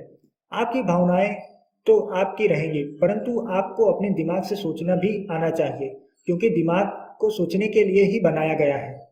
क्या आप मुझे इसका कोई उदाहरण दे सकते हैं? मैंने पूछा। क्यों नहीं, अमीर डैडी ने जवाब दिया। जब कोई आदमी कहता है मुझे नौकरी खोजने की जरूरत है, तो इस बात की बहुत संभावना है कि उसकी भावना फैसला कर रही है। इस विचार का असली कारण है पैसा ना होने का डर, परंतु असली जिंदगी चलाने के लिए लोगों को पैसे की जरूरत तो पड़ती ही है। मैंने कहा, बिल्कुल पड़ती है, अमीर डैडी ने मुस्कुराए। मैं सिर्फ यह कह रहा हूँ कि उनके डर के कारण उनके मन में यह विचार आता है। मैं समझ नहीं पाया, माइक ने कहा। अमीर डैडी ने कहा, अगर आपके मन में पैसे की कमी का डर जाग जाए तो तत्काल नौकरी ढूंढने के लिए दौड़ मत लगाइए, ताकि कुछ रुपयों के सहारे उस डर को मार दिया जाए। इसके बजाय आप खुद से यह सवाल पूछिए, क्या लंबे समय में इस डर का सबसे बढ़िया इलाज नौकरी है? मेरे ख्याल से इसका जवाब नहीं होता है। खासकर जब आप किसी आदमी की पूरी जिंदगी को देखते हैं। नौकरी दीर्घकालीन समस्या का अल्पकालीन समाधान है। परंतु मेरे डैडी हमेशा कहा करते हैं, स्कूल में पढ़ो, अच्छे नंबर लाओ, ताकि तुम्हें एक सुरक्षित और अच्छी नौकरी मिल सके। मैंने हड़बड़ी में बोल ही दिया, हाँ, मैं समझ सकता हूँ कि वे ऐसा क्यों कहते हैं। अमीर डैडी ने मुस्कुराकर कहा, ज्यादातर लोग ऐसे ही सलाह देते हैं और ज्यादातर लोगों के लिए यह एक अच्छा विचार होता है, परंतु लोगों की इस सलाह के पीछे भी डर छुपा होता है। आपका यह मतलब है कि मेरे डैडी ऐसे इसलिए कहते हैं क्योंकि वे डरे हुए हैं? हाँ, अमीर डैडी ने कहा। वे घबराए हुए हैं कि शायद तुम पैसा नहीं कमा पाओगे और समाज में फिट नहीं हो पाओगे। मुझे गलत मत समझना, वे तुम्हें प्यार करते हैं और तुम्हारा भला चाहते हैं, और मैं सोचता हूँ कि उनकी डर सही भी है। शिक्षा और नौकरी महत्वपूर्ण है, परंतु इससे डर का इलाज नहीं होगा। वही डर जो उन्होंने सुबह उठकर कुछ रुपए कमाने के लिए प्रेरित करता है, उसी डर के कारण वे तुम्हारे स्कूल जाने पर इतना जोर देते हैं। तो आपकी सलाह क्या है? मैंने पूछा। मैं चाहता हूं कि तुम्हें पैसे की ताकत पर काबू पाना सिखाऊं। पैसे का डर तुम्हें दिमाग से निकाल जाना चाहिए, और यह स्कूल में नहीं सिखाया जाता। अगर तुम इसे नहीं सीखोगे तो तुम पैसे के गुलाम बन जाओगे। अब उनकी बातें मेरी समझ में आ रही थी। वे हमारे विचारों को ज्यादा व्यापक बनाना चाहते थे। वे चाहते थे कि जो मिसेस मार्टिन नहीं देख सकती थी, उनके कर्मचारी नहीं देख सकते थे, या मेरे डैडी तक नहीं देख सकते थे, वह देखने की योग्यता हम में आ जाए। उन्होंने जो उदाहरण दिए थे वे उस समय कठोर जरूर लग रहे थे, लेकिन मैं उन्हें कभी नहीं भूल सका। मेरे नजरिए उस दिन बहुत बड़ा हो गया था।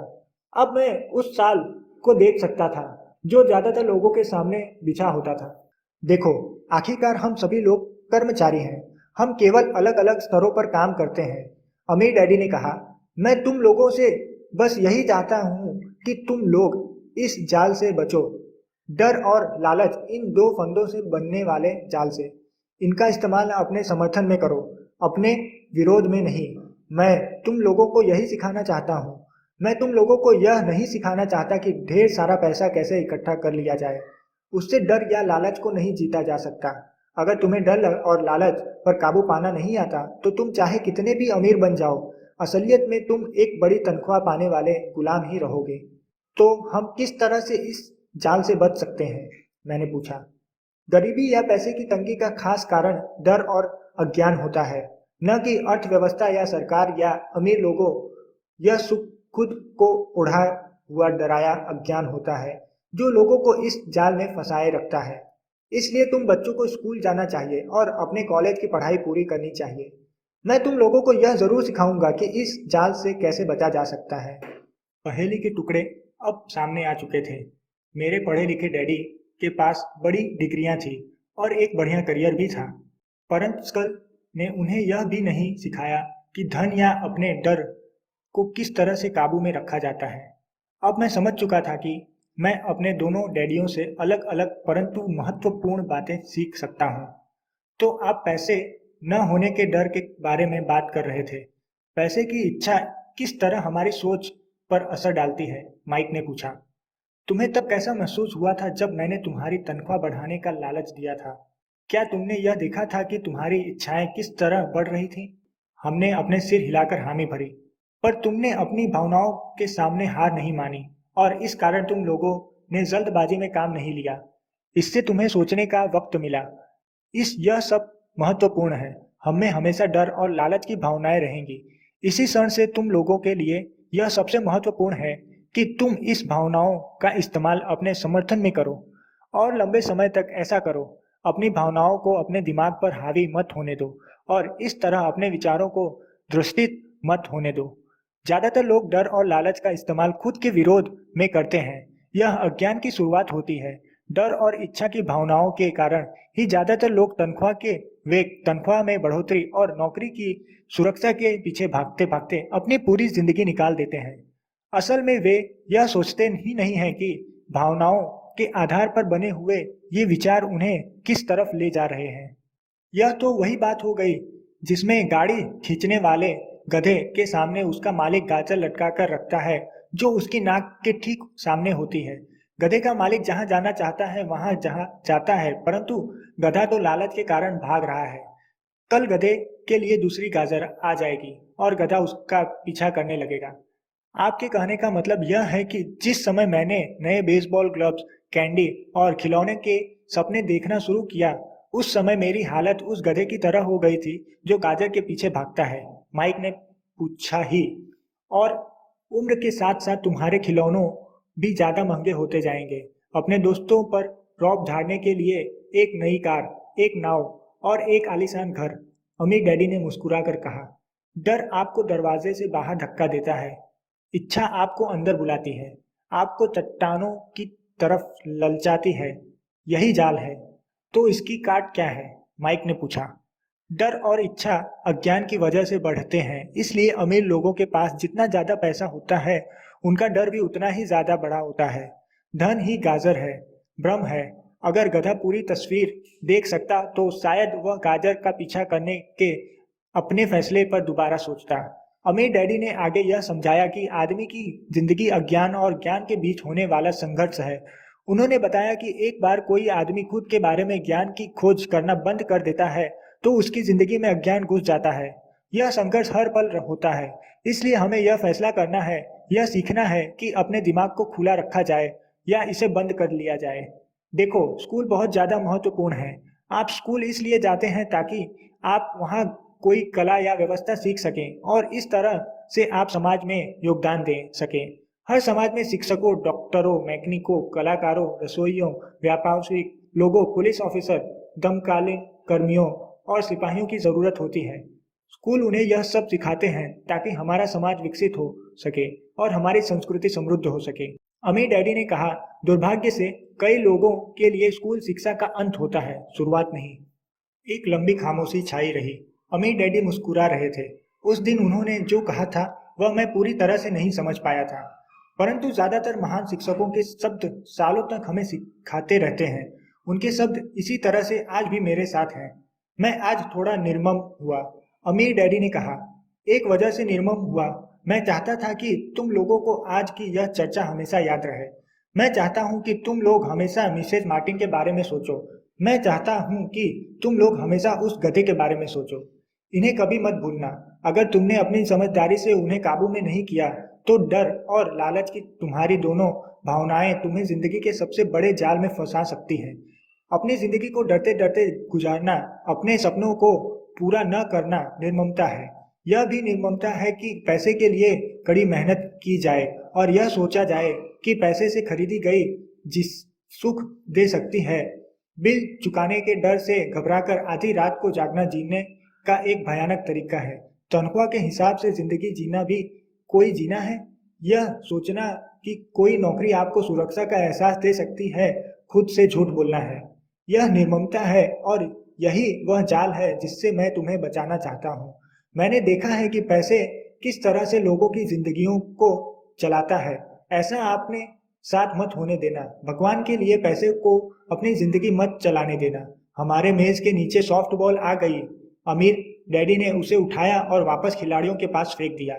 तो अज्ञान का लालच और डर से क्या ताल्लुक है? मैंने पूछा। यह पैसे का अज्ञान है जिसकी वजह से इतना लालच और इतना डर पैदा होता है, अमीर डैडी ने कहा। मैं तुम्हें कुछ उदाहरण देता हूँ। एक डॉक्टर जो अपने परिवार को ज्यादा सुखी देना चाहता था, अपनी फीस बढ़ा देता है। उसकी फीस बढ़ने की वजह से स्वास्थ्य सुविधाएं हर एक के लिए महंगी हो जाती हैं। अब इससे गरीब लोगों को सबसे ज्यादा नुकसान पहुंचता है, इसलिए गरीब लोगों का स्वास्थ्य अमीर लोगों से ज्यादा बुरा होगा। अब वकील डॉक्टर ने अपनी फीस बढ़ा दी है, इसलिए वकील भी अपनी फीस बढ़ा देता है। कि वकील ने अपनी फीस बढ़ा दी है, इसलिए स्कूल के टीचर भी अपनी तनख्वाह बढ़वाना चाहते हैं, जिसके कारण हमारा टैक्स बढ़ता है और यह सिलसिला अनंत काल तक यूं ही चलता रहता है। जल्द ही अमीर और गरीब लोगों के बीच इतना भयानक अंतर हो जाएगा कि प्रलय आ जाएगा और एक और महान सभ्यता धराशायी हो जाएगी। महान सभ्यताएं तभी धराशायी हुई हैं जब अमीरों और गरीबों के बीच का फासला बहुत ज्यादा हो गया है। अमीर का भी उसी रास्ते पर चल रहा है और इससे यह साबित होता है कि इतिहास अपने आप को दोहराता है, क्योंकि हम इतिहास से कुछ नहीं सीखते हैं। हम केवल ऐतिहासिक तारीखों और नाम रखते हैं, उनके सबक को भूल जाते हैं। क्या कीमतें नहीं बढ़नी चाहिए? मैंने पूछा। अच्छी तरह से चल रही सरकार और एक शिक्षित समाज में तो नहीं, कीमतें दरअसल कम होनी चाहिए। जाहिर है कि ऐसा केवल सिद्धांत में ही हो सकता है। कीमतें अज्ञान से पैदा हुए लालच और डर के कारण बढ़ती हैं। अगर स्कूलों में धन के बारे में सिखाया जाता तो लोगों के पास ज्यादा पैसा होता और बाजार की कीमतें भी कम होती, परंतु स्कूलों में सिर्फ पैसे के लिए काम करना सिखाया जाता है, पैसे की ताकत का इस्तेमाल नहीं सिखाया जाता। परंतु हमारे यहाँ बिजनेस स्कूल भी हैं, माइक ने पूछा। क्या आप मुझे अपनी मास्टर डिग्री के लिए बिजनेस स्कूल जाने के लिए प्रेरित नहीं कर रहे हैं? हाँ, अमीर डैडी ने कहा, परंतु अवसर ऐसा होता है कि बिजनेस स्कूल ऐसे कर्मचारियों को प्रशिक्षित करते हैं जो परिष्कृत बिन अकाउंटेंट्स होते हैं। ईश्वर ही मालिक है जब कोई बिन अकाउंटर बिजनेस संभाल ले। वे सिर्फ संख्या को देखते हैं, लोगों को निकालते हैं और बिजनेस का गला घोट देते हैं। मैं जानता हूँ क्योंकि मैं बीज अकाउंटर्स में काम लेता हूँ। वे सिर्फ इतना ही सोचते हैं कि लागत कैसे कम की जाए और कीमत कैसे बढ़ाई जाए, जिससे बहुत से समस्याएं पैदा हो जाती हैं। बिन काउंटिंग भी महत्वपूर्ण है। मैं सोचता है कि ज्यादा लोगों को इस बारे में जानना चाहिए, परंतु यह भी पूरी तस्वीर नहीं बताती। अमीर डैडी ने गुस्से से कहा। तो फिर क्या इसका कोई हल है? माइक ने पूछा। हाँ, अमीर डैडी ने कहा, सोचने के लिए अपनी भावनाओं का इस्तेमाल करना सीखो। अपनी भावनाओं के बहाव में आकर मत सोचो। जब तुम लोग मुफ्त में काम करने के लिए तैयार हो गए थे तो तुमने अपनी भावनाओं को काबू में रखना सीख लिया था। तभी मैं समझ गया था कि तुम में उम्मीद की जा सकती है। जब मैंने तुम्हें ज्यादा तनख्वाह का लालच दिया तब तुमने एक बार फिर भावनाओं की बात नहीं मानी। तुम ताकतवर भावनाओं के बावजूद सोचना सीख रहे थे। यह पहला कदम था। यह कदम इतना महत्वपूर्ण क्यों है? मैंने पूछा। यह तुम अपने आप जान जाओगे। अगर तुम सीखना ही चाहते हो तो मैं तुम लोगों को ब्रायट पाँव में ले जाऊंगा। यह वह जगह है जिससे लोग बचते हैं। मैं तुम्हें उस जगह पर ले जाऊंगा जहां जाने में ज्यादातर लोगों को डर लगता है। अगर तुम मेरे साथ जाओगे तो तुम्हें मन से पैसे के लिए काम करने का विचार निकल जाएगा। इसके बजाय तुम यह सीखोगे कि पैसे से कैसे काम लिया जा सकता है। और अगर हम आपके साथ जाते हैं तो हमें क्या मिलेगा? अगर हम आपसे सीखने के लिए तैयार होते हैं तो हमें क्या मिलेगा? मैंने पूछा। वही जो ब्रायर रैबिट को मिला था, अमीर डैडी ने कहा। टार बेबी से आज़ादी। क्या ऐसा कोई ब्रायर पैग होता है? मैंने पूछा। हाँ, अमीर डैडी ने कहा। डर और लालच की ब्रायर पैक है। अपने डर से पीछा छुड़ाकर अपने लालच का सामना करके अपनी कमजोरियों और जरूरतों को पहचान कर ही हम बाहर निकलने के रास्ते तक पहुंच सकते हैं। और बाहर निकलने का रास्ता हमारे दिमाग से होकर गुजरता है, सही विचारों को चुनने से। विचारों को चुनने से? माइक ने आश्चर्यचकित होकर पूछा। हाँ, इस विचार को चुनकर ही हम क्या सोचेंगे, बजाय इसके कि हम अपनी भावनाओं में बहकर लगातार प्रतिक्रिया करते रहें। सुबह उठने और काम पर जाने से ही आपकी समस्याएं नहीं सुलझ जाती, क्योंकि बिल चुकाने के लिए पर्याप्त पैसा न होने का डर आपको सताता रहेगा। सोचने से आपको खुद से एक सवाल पूछने का समय मिलता है। इस तरह का सवाल, क्या इस समस्या का सबसे बढ़िया समाधान इस पर और ज्यादा मेहनत करना है? ज्यादातर लोग इतनी बुरी तरह घबराए होते हैं कि वे खुद अपने आप को असली बात नहीं बताते कि डर हावी हो रहा है, और नतीजा यह निकलता है कि वे सोच नहीं पाते और इसके बजाय दरवाजे से बाहर दौड़ लगा देते हैं। हैटार बेबी हावी हो जाती है। अपने विचार चुनने से मेरा यही मतलब था। पर हम ऐसा किस तरह करेंगे? माइक ने पूछा। यही तो मैं तुम्हें सिखाने वाला हूँ। मैं तुम्हें यह सिखाऊंगा कि तुम्हारे पास चुनने के लिए विचारों के विकल्प होने चाहिए, ताकि तुम हड़बड़ी में काम करने से बच सको। जैसे अपनी सुबह की कॉफी पीकर दरवाजे से बाहर दौड़ लगाने की आदत से। मैंने तुमसे जो पहले कहा था उसे याद रखो। नौकरी दीर्घकालीन समस्या का अल्पकालीन समाधान है। ज्यादातर लोगों के दिमाग में सिर्फ एक समस्या होती है और यह थोड़े समय की होती है। यह समस्या होती है महीने के आखिर में चुकाने वाले बिल, यानी टॉर बेबी। अब पैसा उनकी जिंदगी चलाता है, या मैं यह कहूँ कि पैसे को लेकर उनका डर और अज्ञान उनकी जिंदगी चलाते हैं। तो वे वही करते हैं जो उनकी माँ बाप ने किया था, सुबह उठो और पैसे के लिए काम करो। वे इतना समय भी नहीं निकाल पाते कि यह सोच सकें। इस वक्त वे दिल से सोचते हैं, दिमाग से नहीं। दिल से सोचने और दिमाग से सोचने में क्या फर्क होता है? माइक ने पूछा। अमीर डैडी ने जवाब दिया। मैं इस तरह के जुमले अवसर सुनता हूँ। हर आदमी को काम करना पड़ता है, या अमीर लोग शोषक होते हैं, या मैं दूसरी नौकरी ढूंढ लूंगा, मेरी तनख्वाह बढ़ानी चाहिए। आप इस तरह मेरा शोषण नहीं कर सकते। या मैं इस नौकरी को इसलिए पसंद करता हूं क्योंकि यह सुरक्षित है। इसके बजाय हमें यह कहना चाहिए, क्या यहाँ ऐसा कुछ है जो मुझे नहीं मिल रहा है? इस तरह भावना और पर आधारित हमारे विचार की जंजीर टूट जाएगी और हमें ज्यादा अच्छे तरीके से सोचने का मौका मिल जाएगा। मुझे मानना ही पड़ेगा कि मेरे लिए यह सबक एक महान सबक साबित हुआ।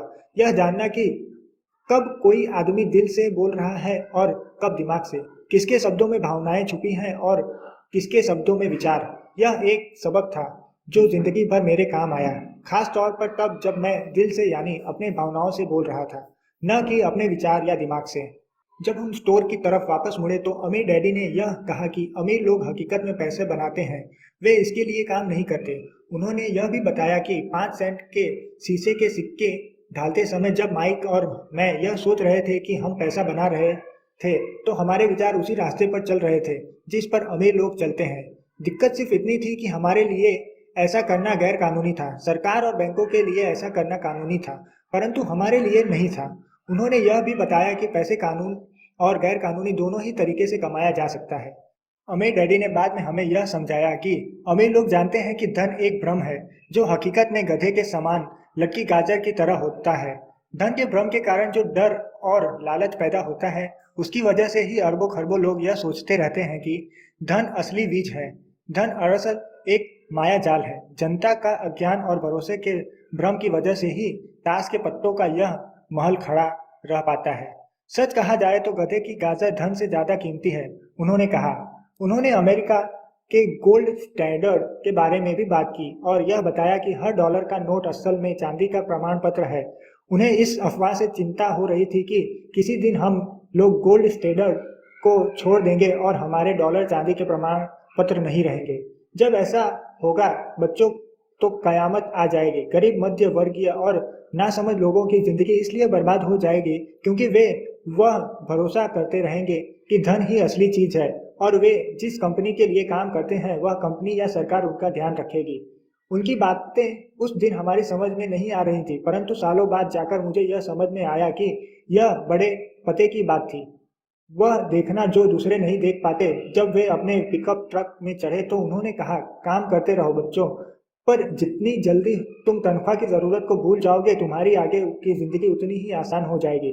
अपने दिमाग का इस्तेमाल करो, मुफ्त में काम करो और जल्द ही तुम्हारा दिमाग तुम्हें पैसे कमाने के दूसरे तरीके बता देगा। उन तरीकों से तुम अब उस नौकरी से ज्यादा कमा लोगे। तुम ऐसी चीजों देख पाओगे जो दूसरे लोग कभी नहीं देख पाते। मौका उनकी नाक के नीचे होते हैं, फिर भी ज्यादातर लोग इन मौकों को कभी नहीं देख पाते। इसका कारण यह है कि वे पैसे और सुरक्षा ढूंढते रहते हैं, इसलिए उन्हें यही मिलता है। जिस वक्त तुम एक मौका भांपने में कामयाब हो जाओगे, उसके बाद तुम जिंदगी भर मौका भांप सकते हो। जिस वक्त तुम ऐसा कर लोगे, मैं तुम लोगों को कुछ और बातें सिखाऊंगा। इस बात को ध्यान में समझ लो ताकि तुम जिंदगी के सबसे बड़े जाल से बच सको। वह टार बेबी तुम्हें कभी नहीं छू पाएगी। माइक और मैंने स्टोर से अपनी चीजें उठाई और मिसेज मार्टिन से गुड बाय कहा।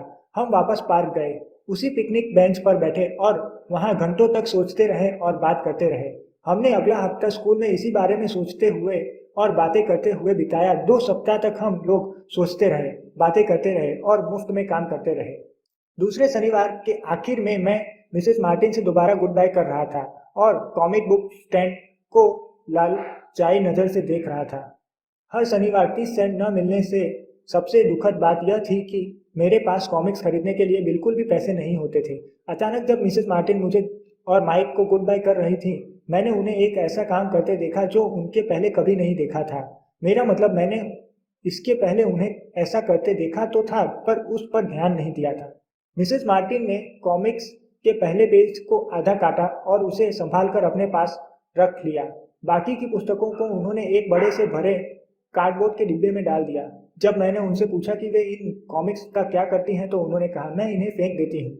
जब वह नई कॉमिक्स लाता है तो मैं ऊपर के आधे कवर को क्रेडिट के लिए कॉमिक बुक डिस्ट्रीब्यूटर को दे देती हूँ। वह 1 घंटे में आने ही वाला है। माइक और मैंने 1 घंटे तक इंतजार किया। जल्द ही वह डिस्ट्रीब्यूटर आया और मैंने उससे पूछा कि क्या हमें कॉमिक्स मिल सकती हैं। इस पर उसने जवाब दिया, आपको मिल सकती है अगर आप इस स्टोर में काम करते हैं और अगर आप यह वादा करें कि आप उन्हें दोबारा नहीं बेचेंगे। हमारी पार्टनरशिप एक बार फिर कायम हो गई थी। माइक की मम्मी ने बेसमेंट में हमें एक खाली कमरा दे दिया जो उनके किसी काम नहीं आता था। हमने उसकी सफाई करके उसमें सैकड़ों कॉमिक्स जमा कर ली।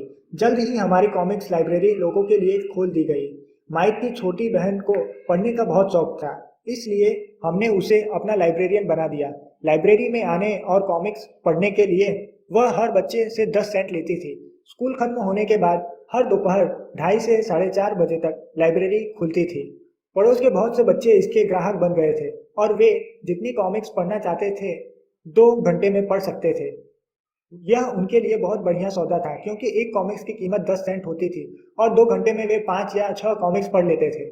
माइक की बहन लौटते समय बच्चों की तलाश लेती थी और यह देख लेती थी कि वे अपने कपड़ों में कॉमिक्स छुपाकर तो नहीं ले जा रहे हैं। वह इस बात का रिकॉर्ड भी रखती थी कि हर रोज कितने बच्चे आए, उनका नाम क्या था और उनके सुझाव क्या थे। माइक ने और मुझे 3 महीने तक हर हफ्ते $9.5 का औसत लाभ हुआ। हमने उसकी बहन को हर हफ्ते $1 का भुगतान किया और उसे मुफ्त में कॉमिक्स पढ़ने का फायदा भी दिया। हालांकि वह कॉमिक्स कभी कभार ही पढ़ती थी क्योंकि वह हमेशा अपनी पढ़ाई में लगी रहती थी। माइक और मैं समझौते के मुताबिक हर शनिवार स्टोर में काम करते रहे। साथ ही हम अलग अलग दुकानों से कॉमिक्स इकट्ठी करते रहे। हमने वादों के मुताबिक कॉमिक्स नहीं बेची। जब कोई कॉमिक्स फट जाती थी तो हम उसे जला देते थे।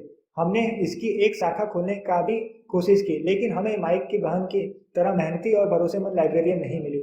बहुत कम उम्र में ही हमने यह जान लिया था कि अच्छे स्टाफ को खोजना कितना मुश्किल होता है। लाइब्रेरी खुलने के 3 महीने बाद हमारी लाइब्रेरी में एक समस्या आ गई। दूसरे मोहल्ले के कुछ गुंडे अंदर घुस आए और उन्होंने झगड़ा शुरू कर दिया। माइक के डैडी ने सुझाव दिया कि हम अपना यह कारोबार बंद कर दें। तो इस तरह हमारा कॉमिक्स का धंधा बंद हो गया और हमने कन्वीनियंस स्टोर कीपर शनिवार काम करना भी बंद कर दिया। फिर भी हम रोमांचित थे क्योंकि उनके पास ऐसी बहुत सी नई बातें थी जो वे हमें सिखाना चाहते थे। वे खुश थे क्योंकि हमने उनके पहले सबक को इतनी अच्छी तरह सीख लिया था। हमने यह भी सीख लिया था कि पैसे से अपने लिए काम कैसे करवाया जाता है। स्टोर में नौकरी के बदले में पैसा नहीं मिलता था, इसलिए हमें मजबूरन अपनी कल्पना शक्ति पर जोर डालना पड़ा ताकि हम पैसा कमाने का कोई दूसरा तरीका ढूंढ सके। कॉमिक्स लाइब्रेरी हमारा अपना व्यवसाय था। हमारा धन हमारे काबू में था और हम किसी मालिक के मोहताज नहीं थे। इसमें सबसे अच्छी बात यह थी कि हमारे व्यवसाय से हमें तब भी पैसे मिलता था जब हम वहाँ स्वयं मौजूद नहीं होते थे। उस समय हम पैसे के लिए काम नहीं करते थे, बल्कि हमारा पैसा हमारे लिए काम करता था। ज़्यादा तनख्वाह देने के बजाय अमीर डैडी ने हमें इतनी बढ़िया नसीहत दे दी थी। नेक्स्ट, अध्याय 3, सबक 2, पैसे की समझ क्यों सिखाई जानी चाहिए।